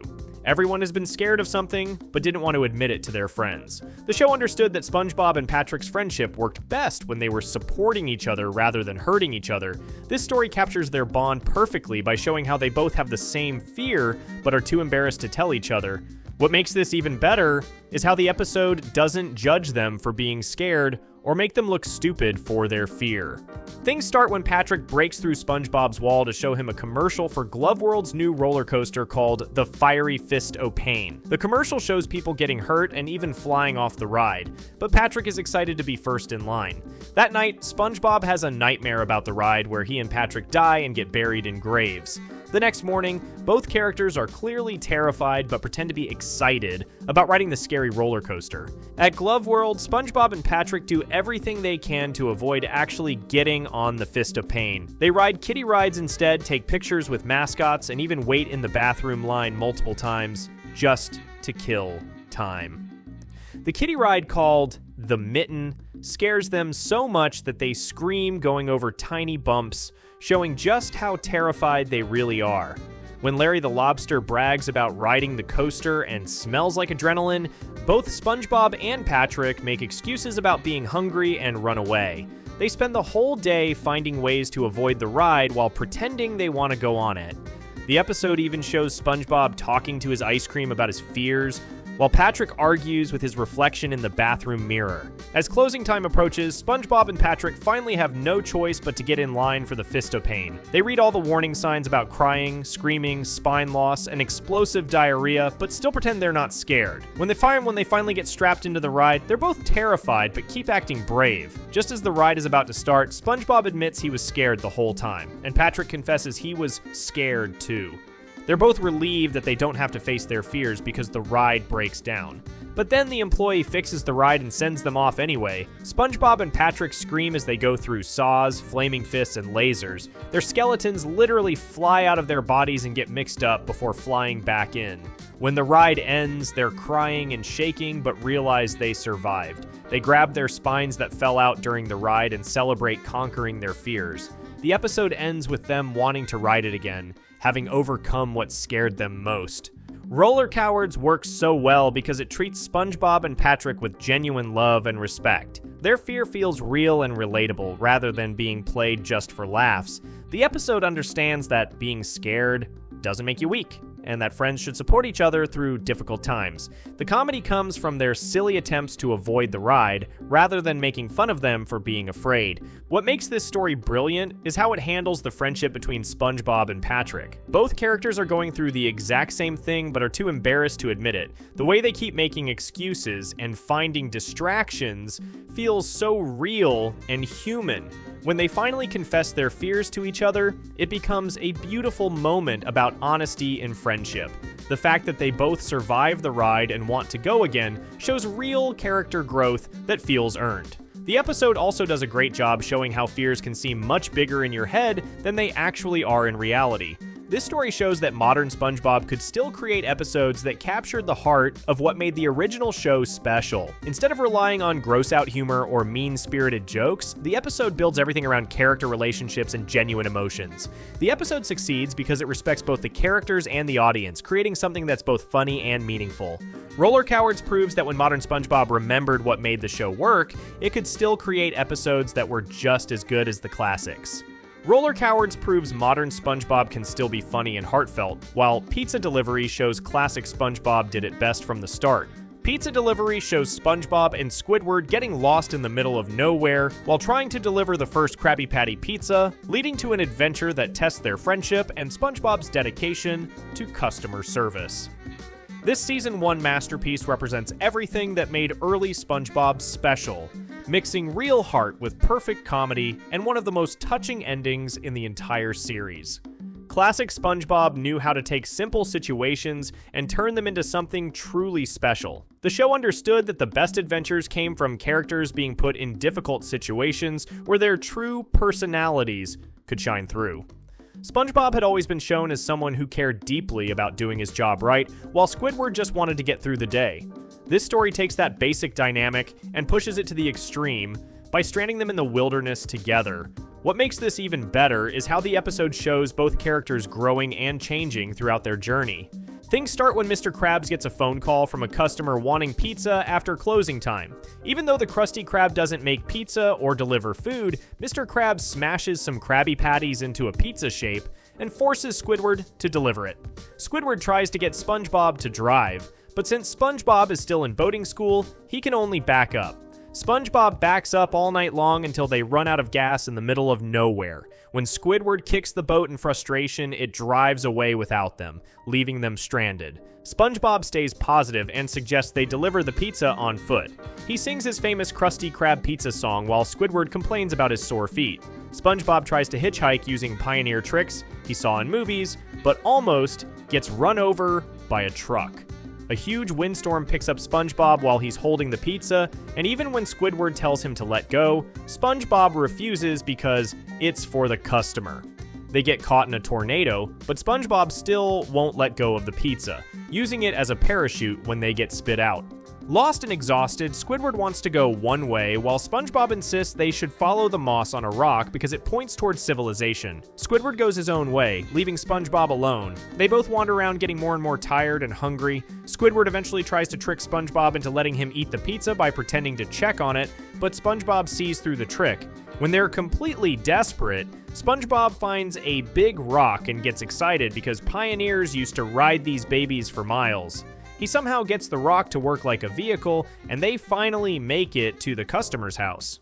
When they arrive, SpongeBob is thrilled to finally deliver the pizza, but the customer immediately asks where his drink is. When SpongeBob explains he didn't order a drink, the customer gets furious and yells about how he can't eat pizza without his drink. He throws the pizza box at SpongeBob's face and slams the door. SpongeBob breaks down crying, devastated that he couldn't make the customer happy after everything they went through. Squidward gets so angry at seeing SpongeBob hurt that he grabs the pizza and slams it in the customer's face, telling SpongeBob that the customer ate the whole thing in one bite. Pizza Delivery represents everything that made classic SpongeBob work because it perfectly balances comedy with genuine emotion. SpongeBob's dedication to the customer feels real and touching rather than just silly. His famous pizza song is catchy and fun, but it also shows how he stays positive even in terrible situations. The episode teaches lessons about friendship, determination, and standing up for people you care about without being preachy or heavy-handed. What makes this story brilliant is how it develops both characters. SpongeBob starts naive and optimistic, and while he gets beaten down by the journey, he never loses his core kindness. Squidward starts selfish and grumpy, but by the end, he's willing to defend SpongeBob from the mean customer. The moment where Squidward lies to make SpongeBob feel better is one of the sweetest in the entire series. It shows that even though Squidward complains about SpongeBob, he genuinely cares about him. This story shows classic SpongeBob at its absolute best because it understands that comedy works better when you care about the characters. Instead of just making jokes, the episode builds to moments that feel genuinely earned and emotionally satisfying. The customer being mean to SpongeBob after everything he went through feels genuinely unfair. which makes Squidward's revenge feel perfect. Pizza delivery proves that SpongeBob could create episodes that were both hilarious and deeply moving, setting the standard for what made the show truly special. Pizza delivery shows classic SpongeBob at its best, and Bucket Sweet Bucket proves modern SpongeBob could still get it right too. Bucket Sweet Bucket shows Plankton tricking SpongeBob, Patrick, and Squidward into renovating the Chum Bucket while he tries to steal the Krabby Patty formula, only to discover they've accidentally moved the entire Krusty Krab to his location. This Season 5 gem represents one of the best examples of modern SpongeBob getting the classic formula right, mixing clever plotting with character-based humor and a perfectly ironic ending. Modern SpongeBob had started to struggle with overly complicated plots and mean-spirited humor, but Bucket Sweet Bucket proves the show could still create episodes that felt like classic SpongeBob when it focused on the right elements. The story goes back to the basics of what made Plankton episodes work in the first place. Plankton had always been most effective as a character when his schemes backfired in unexpected ways that taught him lessons about his own limitations. This story captures that perfectly by showing how his attempt to manipulate others ends up working against him in the most spectacular way possible. The whole thing starts when Plankton realizes his restaurant is falling apart and Karen suggests he fix it up to attract customers. Plankton tries to paint the building himself, but quickly realizes he's too small for the job. When he sees SpongeBob and Patrick playing outside, he gets the idea to trick them into doing the work for free.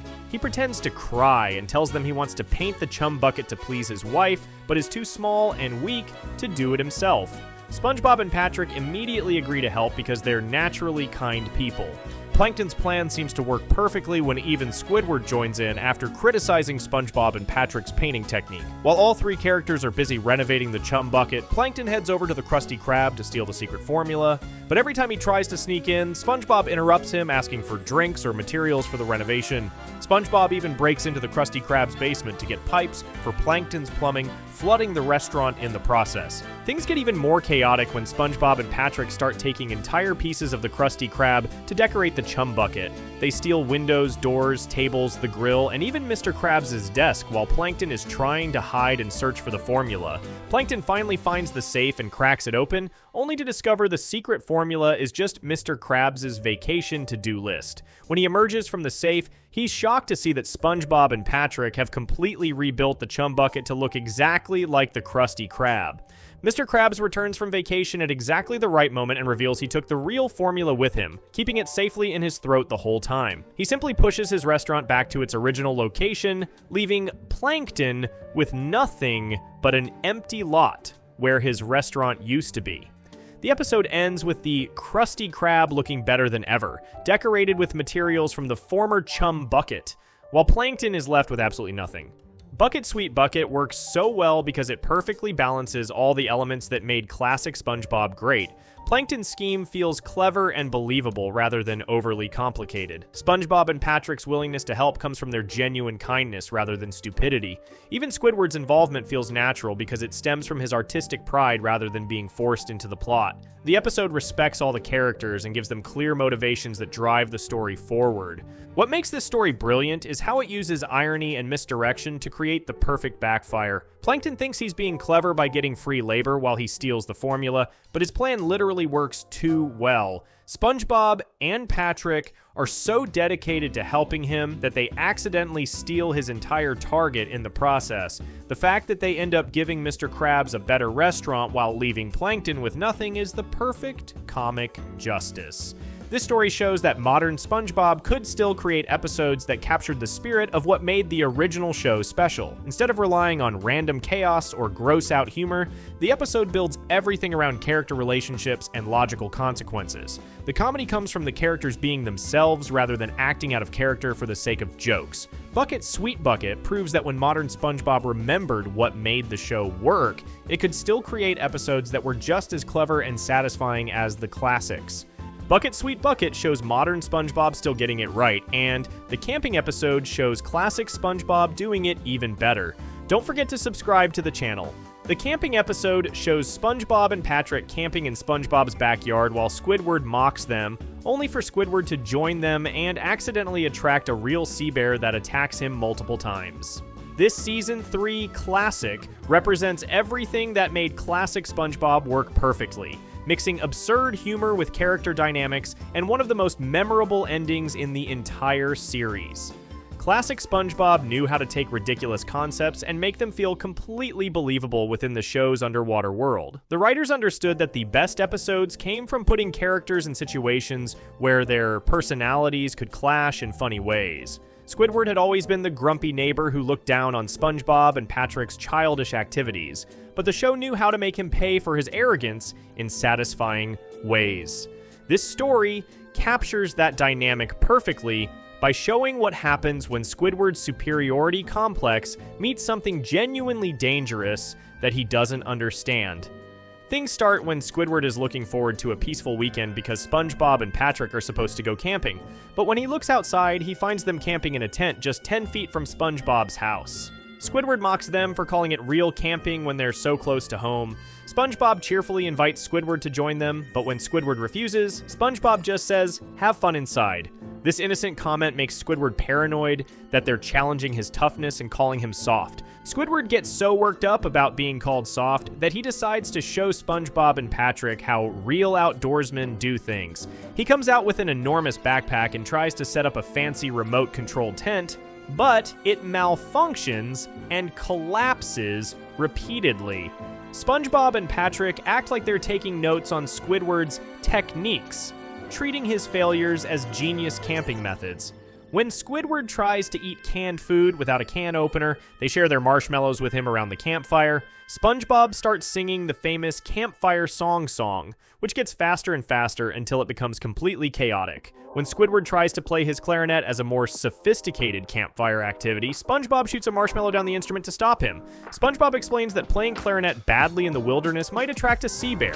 Squidward laughs at this ridiculous idea and demands to know all the things that attract sea bears, pretending to take it seriously while secretly planning to mock them. Squidward deliberately does everything SpongeBob warns against, putting on clown shoes, a hoop skirt, and a sombrero while eating cube cheese and screeching like a chimpanzee. He waves a flashlight around and stomps his feet, making fun of how gullible SpongeBob and Patrick are for believing in sea bears. SpongeBob and Patrick hide inside an anti-sea bear circle they draw in the dirt. Just as Squidward is laughing about nothing happening, a real sea bear appears and starts attacking him repeatedly. Every time Squidward tries to escape, SpongeBob warns him that sea bears hate running, limping, and crawling, causing more attacks. When Squidward tries to draw his own circle for protection, he accidentally makes an oval, which doesn't work. Finally, he jumps into SpongeBob and Patrick's circle, and the sea bear respects the boundary and leaves. Just when everyone thinks they're safe, SpongeBob mentions that the circle wouldn't work against a sea rhinoceros, which shows up because it's attracted to the sound of sea bear attacks. The camping episode works so well because it perfectly balances absurd comedy with satisfying character development. Squidward's arrogance and need to prove his superiority leads directly to his comeuppance in the most ridiculous way possible. The episode takes a completely silly concept like sea bears and treats it with total commitment, making it feel real within SpongeBob's world. The fact that SpongeBob and Patrick's stupid beliefs turn out to be completely accurate makes Squidward's mockery backfire perfectly.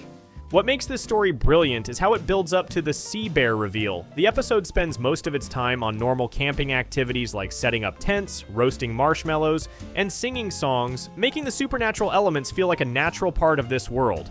Squidward's systematic violation of every sea bear rule creates perfect dramatic irony, where the audience knows something bad is coming, but Squidward doesn't. This story shows classic SpongeBob at its absolute best, because it understands that the funniest episodes come from characters being themselves rather than acting out of character. Squidward's arrogance, SpongeBob's innocent wisdom, and Patrick's simple acceptance of absurd facts all drive the plot naturally. The episode succeeds because it respects its own ridiculous rules and commits fully to the joke. The camping episode proves that SpongeBob could create episodes that were both completely insane and perfectly logical at the same time.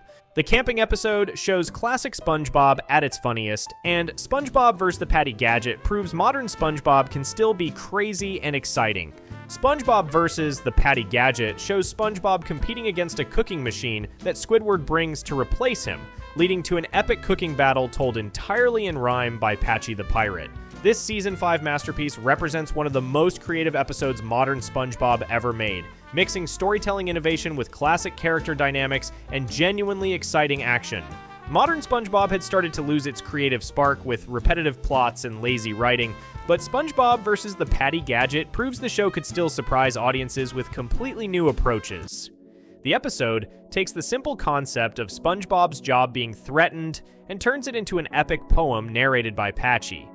This format allows the story to feel bigger and more important than a regular episode while still keeping the humor and heart that made SpongeBob special. The rhyming narration gives everything a fairy tale quality that makes even simple actions feel heroic and dramatic. Things start when Squidward brings a patty cooking machine to the Krusty Krab, hoping to get SpongeBob fired and make his own life easier. Mr. Krabs is impressed by the machine's speed and the fact that he wouldn't have to pay it wages, but he's still attached to SpongeBob as his loyal employee. Squidward suggests firing SpongeBob completely, which SpongeBob overhears from the kitchen.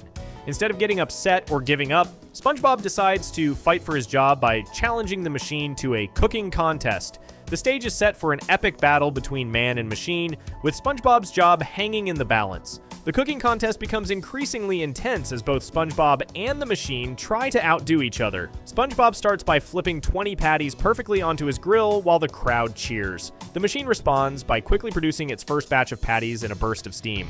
SpongeBob refuses to be beaten and inflates himself with air, sucking dozens of patties into his mouth before shooting them onto his grill. Squidward cranks the machine to high speed, making it produce even more patties. SpongeBob responds by grabbing 2 spatulas and moving so fast his hands become a blur, cooking 100 patties without even trying. As the contest reaches its climax, Squidward desperately tries to win by turning the machine's heat to maximum. He strains so hard that his face turns blue and the lever breaks in half. The machine starts sparking and cracking like it's about to explode, but SpongeBob stands his ground and challenges it to do its worst. The machine goes completely crazy, shooting out patties by the dozens and hundreds in a massive display of mechanical power. But SpongeBob proves he's faster than any machine, catching and cooking every single patty that comes his way until the gadget finally explodes from the strain. When the smoke clears, SpongeBob has won the contest and proven that human dedication and skill can beat any machine. The crowd cheers for SpongeBob while Squidward's reputation is ruined, but the intense battle has exhausted SpongeBob and he collapses from the effort. The episode tricks viewers into thinking SpongeBob died by showing a funeral scene, but it's revealed that they were just burying the destroyed machine. SpongeBob is perfectly fine and dances happily at the machine's grave, celebrating his victory over technology. SpongeBob vs. The Patty Gadget works so well because it takes a familiar story and tells it in a completely unique way. The rhyming narration makes everything feel more epic and important, turning a simple job threat into a legendary battle. Patchy's storytelling adds humor while also building genuine excitement for the cooking contest. The episode manages to be both funny and thrilling, making viewers actually care about whether SpongeBob keeps his job. What makes this story brilliant is how it uses the format to enhance rather than distract from the characters. SpongeBob's determination and love for cooking comes through perfectly in the rhyming descriptions of his heroic efforts. Squidward's scheming nature and eventual panic when his plan backfires feels natural within the story structure. The episode proves that innovation doesn't have to come at the expense of character development. This story shows that modern SpongeBob could still create episodes that felt fresh and exciting when the writers were willing to experiment with new ideas. Instead of relying on tired formulas or shock humor, the episode builds everything around creative storytelling and genuine character moments. The format makes everything feel special and memorable while still delivering the humor and heart that made SpongeBob great. SpongeBob vs. The Patty Gadget proves that when modern SpongeBob tried something completely different, it could create episodes that were just as innovative and entertaining as the classics. SpongeBob vs. The Patty Gadget proves modern SpongeBob could still be bold and inventive, while Krusty Krab training video shows classic SpongeBob could make even the simplest ideas feel legendary. Krusty Krab training video shows SpongeBob watching his first day training video that teaches him everything about working at the Krusty Krab, only to cut off right before showing him how to make a Krabby Patty. This Season 3 classic represents one of the smartest and funniest episodes SpongeBob ever made, mixing perfect parody with great characters and the most famous cliffhanger ending ever. Classic SpongeBob was really good at making episodes that felt totally new while still being true to the characters. The show knew that the best parodies came from taking something everyone knows, like boring work training videos, and making them actually fun to watch. SpongeBob had always been shown as the most excited and hard-working employee ever, so putting him through a real training video was perfect. The episode works because it treats all the silly training stuff seriously while letting SpongeBob's excitement show through every single moment. What makes this even better is how it explores parts of the SpongeBob world we never usually get to see. The whole thing starts with SpongeBob watching his first day training video at the Krusty Krab. The narrator welcomes him as a new employee and right away crushes his dreams by telling him he can't make a Krabby Patty yet, because he needs to learn lots of other stuff first. The video covers the history of the Krusty Krab, showing how Mr. Krabs went from being a cheap kid who tied string to his quarters so he could get free soda to a war veteran who bought a broken down retirement home and turned it into a restaurant. SpongeBob gets more and more excited as he learns about his workplace, constantly asking when he can finally make a Krabby Patty. The way his excitement builds throughout the whole episode is really sweet and funny. The training video gets more and more silly as it covers basic restaurant ideas like POOP, which stands for People Order Our Patties. SpongeBob acts like this is the most amazing thing he's ever learned in his life. The video shows off the Krusty Krab's fancy technology, which is really just normal restaurant stuff like spatulas and ketchup packets that Mr. Krabs gives fancy names to make them sound important. Throughout all of this, Squidward is the perfect example of a bad employee, sleeping in the bathroom, keeping his work area messy, and doing everything wrong while SpongeBob shows how a good worker should act. The contrast between them makes every scene even funnier. The video covers personal hygiene in way too much detail, showing SpongeBob scrubbing his hands so hard and so long that they become completely see-through. It teaches him about keeping his work area clean, dealing with customers, and even emergency situations when Plankton tries to steal a Krabby Patty using a mechanical walking machine that moves super slowly. Every single section makes SpongeBob more and more excited as he gets closer to learning how to make the amazing Krabby Patty that he's been dreaming about making his whole life. The episode also has some great side jokes, like Patrick taking forever to decide what to order and getting confused by the ceiling narrator. Finally, after covering every single thing about working at the Krusty Krab, the video says it's time for the moment SpongeBob has been waiting for. The narrator dramatically builds up to showing the secret formula for the Krabby Patty, with SpongeBob shaking with excitement and splitting into multiple copies of himself. Just as the narrator is about to tell the secret formula, the video cuts off in the middle of the sentence and the episode ends, leaving SpongeBob and everyone watching hanging forever. The timing is absolutely perfect and makes the ending even more funny and frustrating. Krusty Krab training video works so perfectly because it's both a great parody and a real SpongeBob episode at the same time. The training video format lets the show explore parts of the SpongeBob world that never get explained, like how the Krusty Krab started and what Mr. Krabs was like before he owned the restaurant. Every single joke feels natural and right rather than forced, from the Graph-Giraffe mix-up to Patrick spending forever trying to decide what to order. The episode also does a great job making fun of real corporate training videos that everyone has probably had to sit through at some point. What makes this episode legendary is how it builds up excitement throughout the whole thing, only to cut off at the most important moment. The cliffhanger ending became instantly famous because it perfectly captured the feeling of being teased with something you really want, but never getting it. SpongeBob's pure excitement and happiness throughout the video makes you really want him to succeed, which makes the sudden cutoff even more effective. The episode became a meme because of how perfectly it captured that feeling of disappointment when something doesn't give you what you expected. This story shows classic SpongeBob at its best because it takes a simple idea and does it perfectly from start to finish. Every single part works together great, from SpongeBob's character to exploring the world to the amazing comedy timing. The episode proves that SpongeBob could create something totally new while still feeling like classic SpongeBob. The way it balances being funny with being smart makes it work for both kids and adults.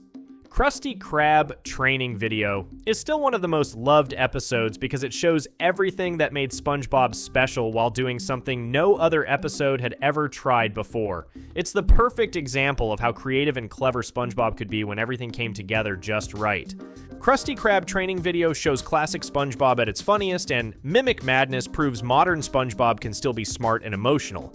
Mimic Madness shows SpongeBob learning to do impressions of people to make them happy, but getting so obsessed with copying everyone that he forgets who he really is and needs his friends to help him remember. This season 10 gem represents one of the best examples of modern SpongeBob getting back to what made the show special, mixing creative body horror with real heart and a genuinely meaningful story about identity. Modern SpongeBob had been struggling for years with episodes that felt forced and mean-spirited, but Mimic Madness proves the show could still create something that felt both fresh and true to the original spirit. The episode takes SpongeBob's natural enthusiasm and people-pleasing nature and pushes it to a logical extreme that actually makes sense for his character. SpongeBob had always been shown as someone who wants to make everyone around him happy, so the idea that he would discover impressions and get completely carried away with them feels totally natural. What makes this even better is how the episode uses SpongeBob's shape-shifting abilities in creative ways that feel like a natural part of his character rather than just random cartoon physics. Things start when Squidward does an impression of Mr. Krabs to make fun of him, but when Mr. Krabs catches him, Squidward claims it was actually a compliment because imitation is the sincerest form of flattery. SpongeBob watches this whole interaction and gets the idea that doing impressions makes people happy. He starts small by imitating a customer in front of his kids who love it and laugh. Then he does an impression of Squidward that makes everyone in the restaurant crack up. SpongeBob realizes he's found something that brings joy to people and decides to keep doing it. SpongeBob becomes completely obsessed with doing impressions of everyone he meets. He imitates Patrick, Sandy, Plankton, Gary, and even the French narrator who tells him to stop. At first, people seem to enjoy it, but after doing 80,000 impressions, SpongeBob starts annoying everyone instead of entertaining them. Customers tell him to shut up. Squidward quits because he can't stand seeing perfect impressions of himself, and even Mr. Krabs gets freaked out. SpongeBob doesn't notice that people are getting tired of his act because he's so focused on the positive reactions he got at the beginning. The situation gets really serious when SpongeBob's friends stage an intervention to help him stop. When they all show up at his house, SpongeBob tries to imitate all 5 of them at once, which creates a horrifying, multi-headed creature that scares everyone. SpongeBob realizes he can't control his shape shifting anymore and runs away crying, completely losing his sense of self. He hides in a cave and sings a song about not knowing who he is anymore, morphing into different shapes and characters as he questions his identity. SpongeBob's friends find him in the cave and realize he's completely lost himself in all the impressions. Sandy comes up with the idea to paint everyone yellow and have them all do impressions of SpongeBob to help him remember who he really is. They all work together, chanting, "I'm ready," until SpongeBob snaps back to his normal self and remembers his identity. But the episode ends with a twist when all of SpongeBob's friends get stuck doing SpongeBob impressions, showing that the mocking mimicry madness has spread to them. Mimic Madness works so well because it takes a simple concept and explores it in a way that feels both funny and meaningful. The episode actually builds a real story about losing yourself when you try too hard to please other people. SpongeBob's journey from wanting to make people happy to completely losing his identity feels genuine and relatable, especially for anyone who's ever changed themselves to fit in with others. What makes this story brilliant is how it balances the comedy with real emotional stakes. The body horror elements when SpongeBob loses control are genuinely unsettling, but they serve the story rather than just being gross for shock value. The song sequence where SpongeBob questions his identity is both funny and sad, showing how lost and confused he's become. The intervention scene with his friends shows real care and concern rather than just being played for laughs. This story shows that modern SpongeBob could still create episodes that captured the heart of what made the original show special when the writers focused on character development and meaningful themes. Instead of relying on random humor or gross-out jokes, the episode builds everything around SpongeBob's character and his relationships with his friends. The episode succeeds because it respects both SpongeBob and the audience, creating something that works on multiple levels. Mimic Madness proves that when modern SpongeBob remembered what made the show great, it could still create episodes that were just as creative and emotionally satisfying as the classics. Mimic Madness shows modern SpongeBob can still be clever and emotional, and Rock Bottom shows classic SpongeBob could make simple problems feel epic. Rock Bottom shows SpongeBob getting stuck in a weird underground town after taking the wrong bus, spending the whole episode trying to catch a bus back home while everything goes wrong. This Season 1 classic represents everything that made early SpongeBob amazing, mixing surreal world building with relatable frustration, and one of the most creative episodes the show ever made. Classic SpongeBob was really good at taking simple situations and making them feel like epic adventures. The show knew how to create entire worlds that felt completely different from Bikini Bottom while still making sense in the underwater universe. SpongeBob had always been shown as someone who stays positive even when things go wrong, but this episode tests that optimism to its limits. What makes this even better is how the episode explores what happens when SpongeBob is completely out of his comfort zone and has to deal with a place where nothing works the way he expects. Things start when SpongeBob and Patrick take the wrong bus home from Glove World and end up in Rock Bottom, a strange underground town where everything is different and scary. The place has weird creatures that make raspberry sounds when they talk, confusing bathroom signs with upside-down question marks, and even the dirt talks. Patrick immediately gets freaked out and wants to go home, so SpongeBob tells him to wait for the bus while he gets a schedule. But when SpongeBob gets back, Patrick is already on the bus leaving without him, and SpongeBob can't run up the steep 90-degree road to catch it. SpongeBob's attempts to catch the next bus become increasingly frustrating as everything possible goes wrong. He misses one bus because he stops to tie his shoe, he misses another because his balloon flies away, and he chases it. When he gets hungry and tries to get candy from a vending machine across the street, buses keep coming and leaving while he's away from the bus stop. Every time he reaches for the candy, a bus shows up, but when he runs back to the stop, the bus drives away. He even tries tricks like making a cardboard cutout of himself and disguising himself as a bench, but nothing works. SpongeBob finally decides to go inside the bus station and wait in line for a ticket. But the line is incredibly long, with 329 people ahead of him. And when he gets to the front, the ticket seller speaks in the local raspberry language that SpongeBob can barely understand. Just as SpongeBob learns the next bus is leaving in 5 seconds, it drives away, and the seller tells him that was the last bus until morning.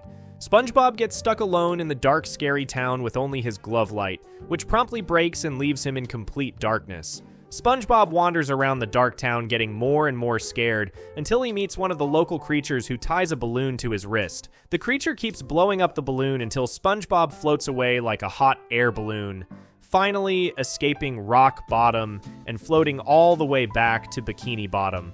The episode ends with SpongeBob safely home while Patrick is on another bus heading back to Rock Bottom to rescue him, completely missing each other. Rock Bottom works so perfectly because it taps into fears and frustrations that everyone can relate to.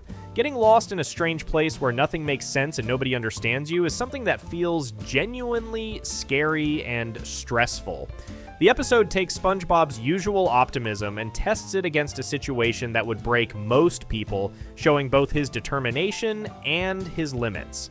What makes this story brilliant is how it creates an entire alien world that feels both funny and genuinely unsettling. The raspberry talking, the weird creatures, the confusing signs, and the steep, impossible roads all combine to make Rock Bottom feel like a real place with its own logic. The episode balances comedy with genuine tension in a way that makes you really want SpongeBob to get home safely. This story shows classic SpongeBob at its creative peak because it proves the show could build entire episodes around atmosphere and world building rather than just jokes. The episode creates a mood of anxiety and confusion that perfectly matches what SpongeBob is feeling, making the audience experience his journey along with him. Rock Bottom remains one of the most memorable episodes because it shows how creative and imaginative SpongeBob could be when it focused on creating genuine experiences rather than just stringing together gags. Rock Bottom shows SpongeBob lost in a strange town, and the SpongeBob movie Sponge Out of Water takes that chaos and blows it up into a wild, world-ending adventure. Make sure you're subscribed to our channel. The SpongeBob movie, Sponge Out of Water, shows what happens when the Krabby Patty formula mysteriously disappears after SpongeBob and Plankton fight over it, turning Bikini Bottom into a post-apocalyptic wasteland and forcing the two enemies to team up and travel to the surface world to get it back from a pirate named Burger Beard.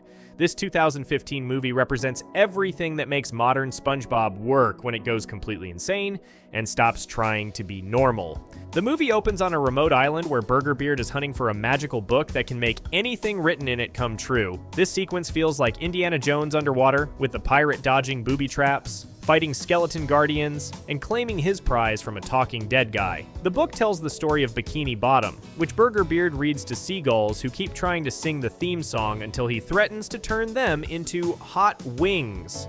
Meanwhile, Plankton launches his most elaborate scheme ever to steal the Krabby Patty formula, involving World War II-style airplanes dropping tartar sauce bombs, tanks that shoot pickles, and a giant robot that runs out of gas at the worst moment. The battle between the Krusty Krab and Plankton is genuinely impressive, with SpongeBob and Patrick manning anti-aircraft potato cannons while Mr. Krabs directs the defense like a crustacean general.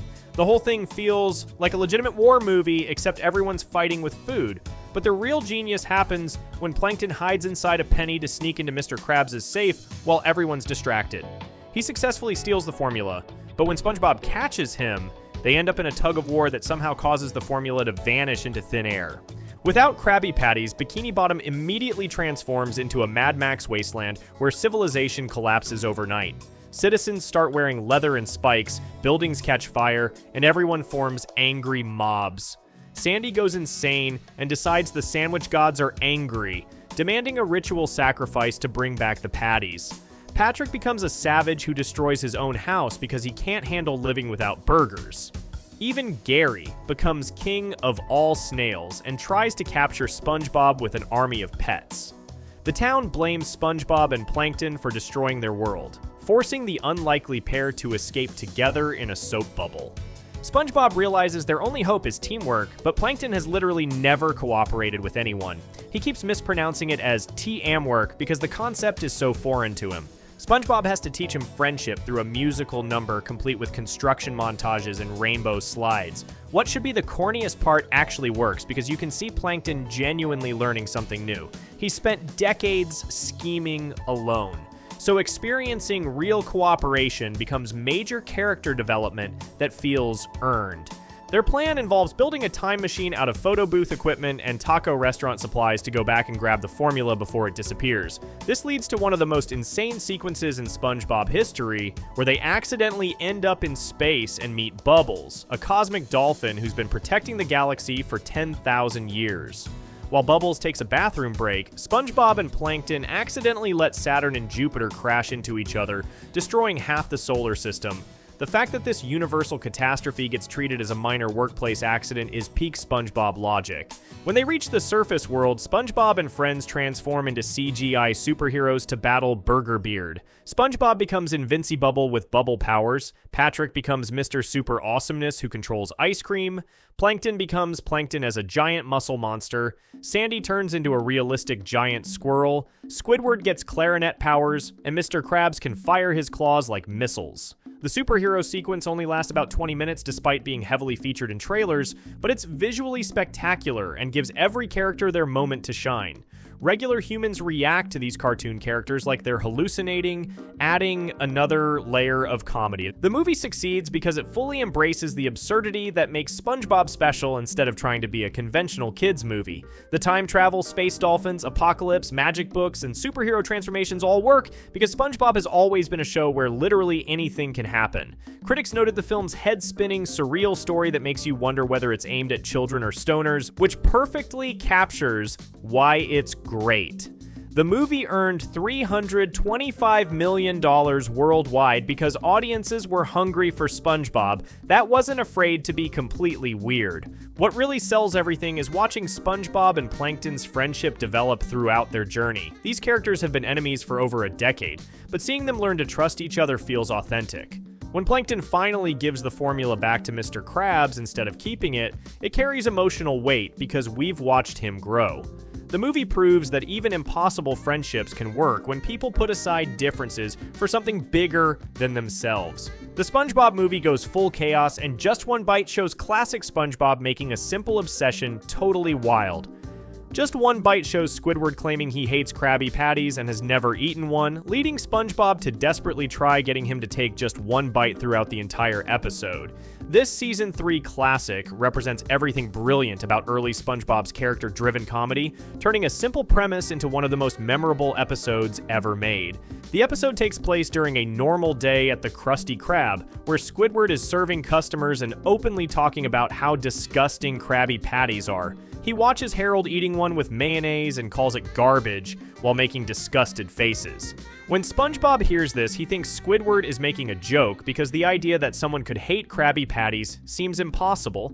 SpongeBob announces to the whole restaurant that Squidward says he doesn't like them, causing everyone to laugh. The customers all say that the only people who don't like Krabby Patties have never tasted one, which makes Squidward admit he's never actually tried one. This confession completely breaks SpongeBob's brain. He literally takes out a dictionary to see if those words can even be used together in the same sentence. The idea that someone could exist without experiencing what he considers the greatest food ever becomes totally unthinkable.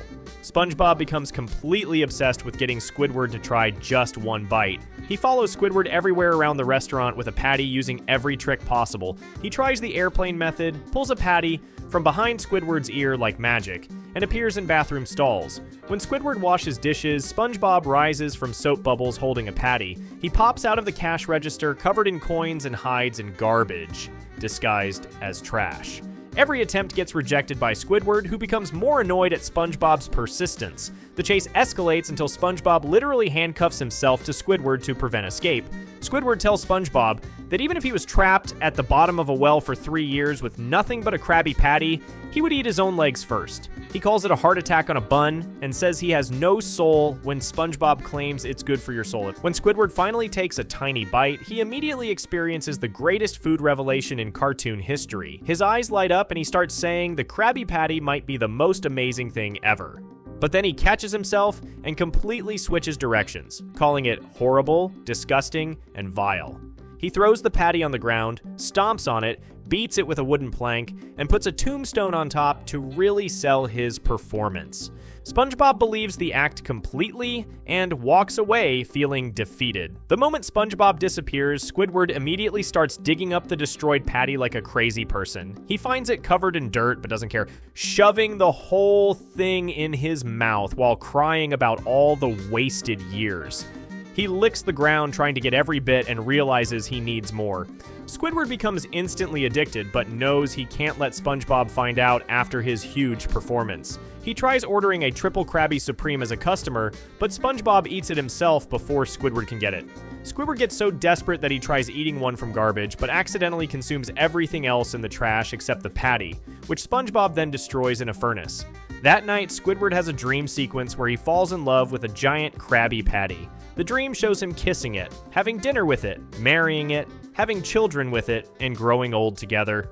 When he wakes up, he's so desperate that he breaks into the Krusty Krab at night to steal patties from the vault. The restaurant has a security system that drops gasoline on him and lights him on fire twice, but Squidward doesn't care because his addiction is that strong. He makes it to the patty vault and finds hundreds of beautiful Krabby Patties waiting for him. When SpongeBob shows up at 3 a.m. to count sesame seeds and catches Squidward red-handed, Squidward tries to lie but eventually breaks down and confesses everything. Squidward admits he loves Krabby Patties and goes completely insane, eating dozens in every way possible. He stuffs multiple patties in his mouth, dives into the pile like Scrooge McDuck, and consumes them Pac-Man style.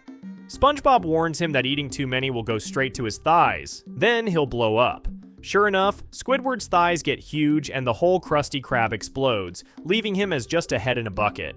Just one bite works perfectly because it shows both characters at their most extreme while staying true to who they are. SpongeBob's innocent desire to share something he loves becomes genuinely annoying persistence, while Squidward's stubborn pride turns into desperate addiction. The episode proves that classic SpongeBob was brilliant at taking simple character conflicts and pushing them to their absolute limits. The show understood that the best comedy comes from characters being themselves but taken to crazy extremes, and this episode delivers that perfectly. Just One Bite shows classic SpongeBob at its funniest with character chaos, while It's a SpongeBob Christmas proves modern SpongeBob can be wild and still sweet. It's a SpongeBob Christmas shows Plankton creating a chemical called jerktonium that turns everyone in Bikini Bottom into jerks when they eat his poisoned fruitcake, hoping Santa will think he's good by comparison and give him the Krabby Patty formula. This Season 8 Christmas special represents everything that can still work about modern SpongeBob when it commits to being completely absurd while maintaining the heart that makes these characters lovable. The episode starts with SpongeBob waking up on Christmas Eve and spreading holiday cheer around town while singing about Santa watching him. His infectious Christmas spirit feels genuine and captures the innocent enthusiasm that makes SpongeBob such a great character. Meanwhile, Plankton complains about always getting coal for Christmas because he's been naughty all year. His plan to poison everyone with jerktonium-laced fruitcakes so he'll look good by comparison is diabolically clever and perfectly fits his scheming personality. Plankton creates the Jerkmaker 9000, a machine that dispenses fruitcake filled with jerktonium, which he claims is the most powerful element for turning nice people into jerks. The science fiction element works well because SpongeBob has always mixed cartoon logic with sci-fi concepts. When SpongeBob shows up asking for fruitcake, Plankton gladly gives him the machine and tells him to share it with everyone in town. SpongeBob's eagerness to spread what he thinks is holiday joy creates the perfect setup for chaos. The Jerktonium works on everyone except SpongeBob, whose pure heart and innocent nature make him immune to the chemical. This plot device actually works because it reinforces what makes SpongeBob special compared to everyone else. Watching him remain cheerful and oblivious while everyone around him becomes mean creates genuinely funny contrast. The Christmas carolers fighting about which songs to sing, and people at the Christmas parade rioting shows how quickly civility can break down, which is both funny and surprisingly clever social commentary. The escalation where Plankton creates a giant robot version of SpongeBob called Toy Bob to frame him adds visual spectacle and raises the stakes perfectly. Having a mechanical SpongeBob terrorizing the town while the real one spreads poison fruitcake creates this brilliant irony where SpongeBob looks guilty of crimes he didn't commit while actually being guilty of different crimes he did commit. The robot rampage scenes are genuinely exciting and give the episode some real action. When Santa arrives and puts everyone on the naughty list while giving Plankton the Krabby Patty formula, it creates this perfect moment of everything going wrong at once. Santa being fooled by the situation makes sense, because he's seeing all the evidence of SpongeBob causing chaos without understanding the full context. The fact that Plankton's plan actually works, even temporarily, gives him a rare moment of victory that feels satisfying. The climax where SpongeBob fights the robot to save Santa delivers genuine heroic moments while staying true to the show's cartoon logic. SpongeBob using his bubble-blowing skills and jellyfish net to defeat a giant robot is exactly the kind of creative problem-solving that makes him such a great protagonist. The action sequences are well animated and exciting without being too violent or scary for kids. Sandy discovering the Jerktonium, using her Christmas analyzer, and SpongeBob curing everyone by singing a song about not being jerks brings everything together in a way that feels magical rather than forced. The musical cure makes sense in the context of a Christmas special, and having SpongeBob literally sing the meanness out of people reinforces his role as someone who brings joy and kindness to the world. What makes this episode work is how it balances its crazy premise with genuine character moments. SpongeBob's obliviousness to the chaos he's causing could have been annoying, but his pure intentions and ultimate heroism make him sympathetic. Plankton gets to be genuinely clever and successful for most of the episode before his scheme backfires. Even Santa gets some good moments once he understands what really happened. The episode succeeds by embracing the complete absurdity of its premise while never forgetting that Christmas specials should ultimately be about kindness, forgiveness, and bringing people together. SpongeBob may have accidentally poisoned the whole town, but his good heart and willingness to make things right is what matters. The resolution feels earned because we see SpongeBob actively working to fix the problem once he understands what's happening. This Christmas special shows that modern SpongeBob can still work when it combines ambitious storytelling with the innocent charm that made the show special. The episode throws everything at the wall, including poisoned food, giant robots, evil schemes, and musical numbers. But it all serves the central theme about the importance of kindness during the holidays. When SpongeBob commits to being both completely ridiculous and genuinely heartfelt, it can still create something truly entertaining that captures the magic of Christmas while staying true to these beloved characters. It's a SpongeBob Christmas show's modern SpongeBob can be crazy but still heartfelt, just like Have You Seen This Snail proves classic SpongeBob could be emotional and funny at the same time. Have You Seen? This snail shows Gary running away from home after SpongeBob becomes obsessed with a paddleball game and forgets to feed him for over a week, leading to an emotional journey where both characters learn about responsibility and love. This Season 4 special represents classic SpongeBob at its most heartfelt, proving the show could handle serious topics like neglect and abandonment while still being entertaining. The episode starts with SpongeBob carrying a heavy bag of snail food home for Gary while Patrick tries to tell him something important. SpongeBob brushes Patrick off because the bag is too heavy, leaving the food outside when he gets distracted by a package delivery. Inside the package is a Mermaid Man and Barnacle Boy paddle ball set with a challenge from the Dirty Bubble to hit the ball almost 30 trillion times in a row. SpongeBob immediately becomes completely obsessed with beating this impossible challenge. Meanwhile, Gary goes to his food bowl at snack time and finds it completely empty with only a moldy crumb that has spiders crawling out of it. He tries to get SpongeBob's attention by meowing, but SpongeBob is so focused on the paddleball that he barely acknowledges Gary exists. When Gary jumps on his face trying to communicate, SpongeBob gets angry and throws him away, telling him to leave his master to his important affairs. The neglect builds up over days as SpongeBob continues hitting the paddleball obsessively. Gary finally reaches his breaking point after going unfed for over a week. He packs his belongings and leaves a heartbreaking goodbye note explaining that he's found a new owner who actually remembers to fill his food bowl. Gary then embarks on a dangerous journey through the wilderness, encountering mean street snails and nearly getting hurt before being rescued by a sweet old grandmother who mistakes him for her lost pet, Miss Tuftsy. The grandmother takes Gary home and spoils him with constant food, cookies, and attention. At first, Gary enjoys being pampered after being neglected for so long, but the old lady becomes obsessive about feeding him, constantly shoving food in his mouth and making him dangerously overweight. Gary discovers a closet full of empty snail shells, realizing this woman has literally loved her previous pets to death by overfeeding them. SpongeBob eventually snaps out of his paddleball obsession when Patrick mentions he's been at it for about a week. The horror of realizing how long he's ignored Gary hits him like a truck. He searches everywhere for Gary, finds the goodbye note, and becomes completely devastated. SpongeBob spends days putting up missing posters around town, making TV commercials, and even skywriting messages begging Gary to come home. Gary manages to escape from the grandmother's house when his overfed body breaks through his shell. He rolls away while the old lady chases him with more cookies, eventually hiding in an alley with the same mean street snails from before. One of them gets captured by the grandmother instead, giving Gary the chance to escape and start making his way back home. The emotional climax happens when SpongeBob sits crying in front of a giant Gary billboard, apologizing to it and saying he just wants to see Gary one more time to tell him how much he loves him. Gary appears behind him at exactly that moment, and their reunion is genuinely touching.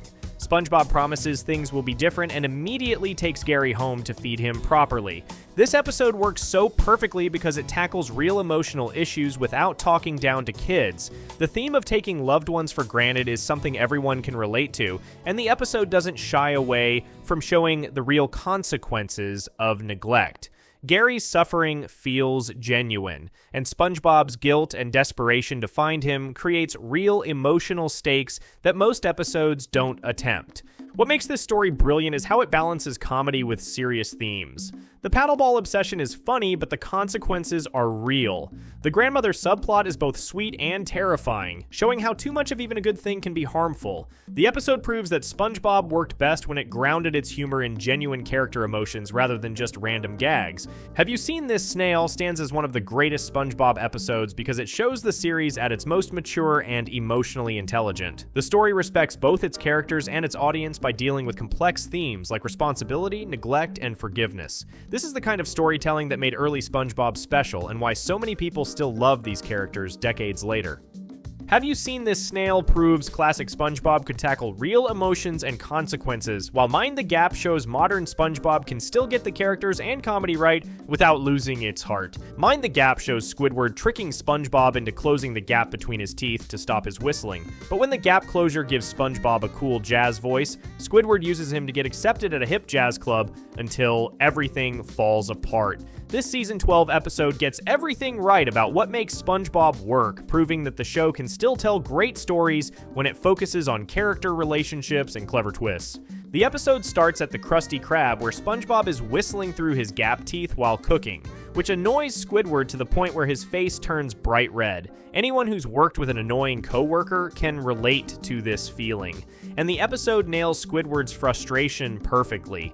Instead of just complaining like usual, Squidward comes up with a sneaky plan by lying about how the gap is dangerous to SpongeBob's health. He demonstrates by jamming a cork between SpongeBob's teeth and claiming it could block his breathing, which terrifies SpongeBob into letting Squidward drill his gap closed. This setup works so well because it captures exactly who these characters are. Squidward is selfish enough to lie about health risks just to get some peace and quiet, while SpongeBob is trusting enough to believe anything Squidward tells him.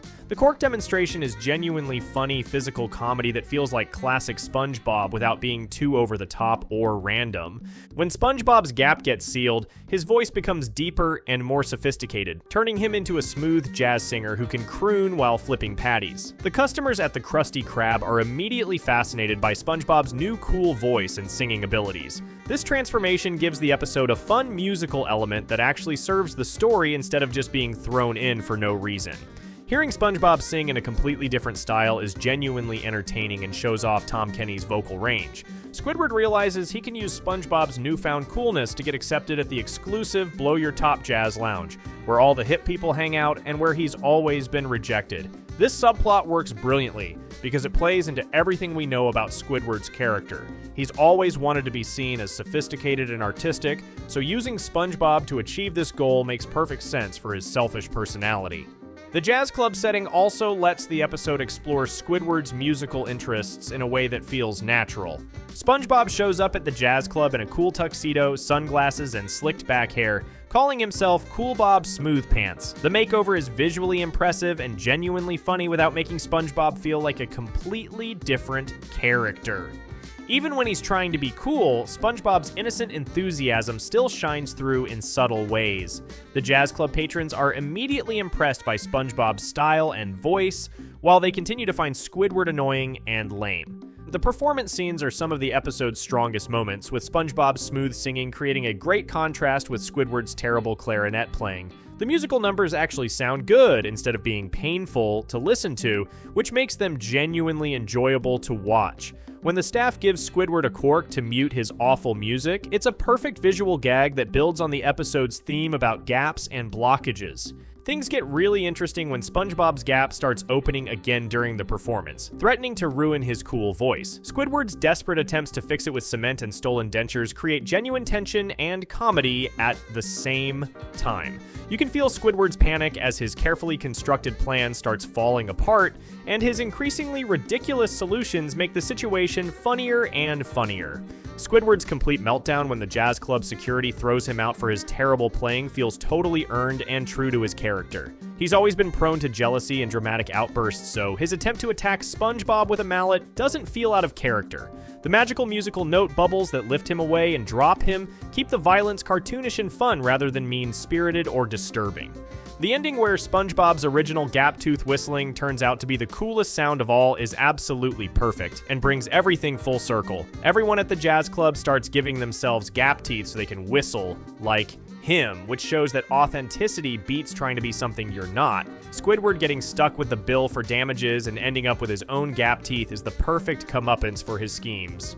This episode succeeds because it remembers that SpongeBob works best when it's about the relationships between these characters. Squidward's selfishness, SpongeBob's trust, and the way their personalities clash and complement each other drives the entire story. The Jazz Club setting and musical elements feel like natural extensions of who these characters are rather than random additions. Mind the Gap proves that modern SpongeBob can still capture what made the show special when it focuses on character-driven comedy instead of random weirdness. The episode tells a complete story with a clear beginning, middle, and end, and every joke serves the plot instead of just being thrown in randomly. This is exactly what modern SpongeBob looks like when it's firing on all cylinders and remembering what made people fall in love with these characters in the first place. Mind the Gap proves modern SpongeBob can still nail character and clever comedy, while Dunces and Dragons shows classic SpongeBob could take that same humor and turn it into full-on epic adventures.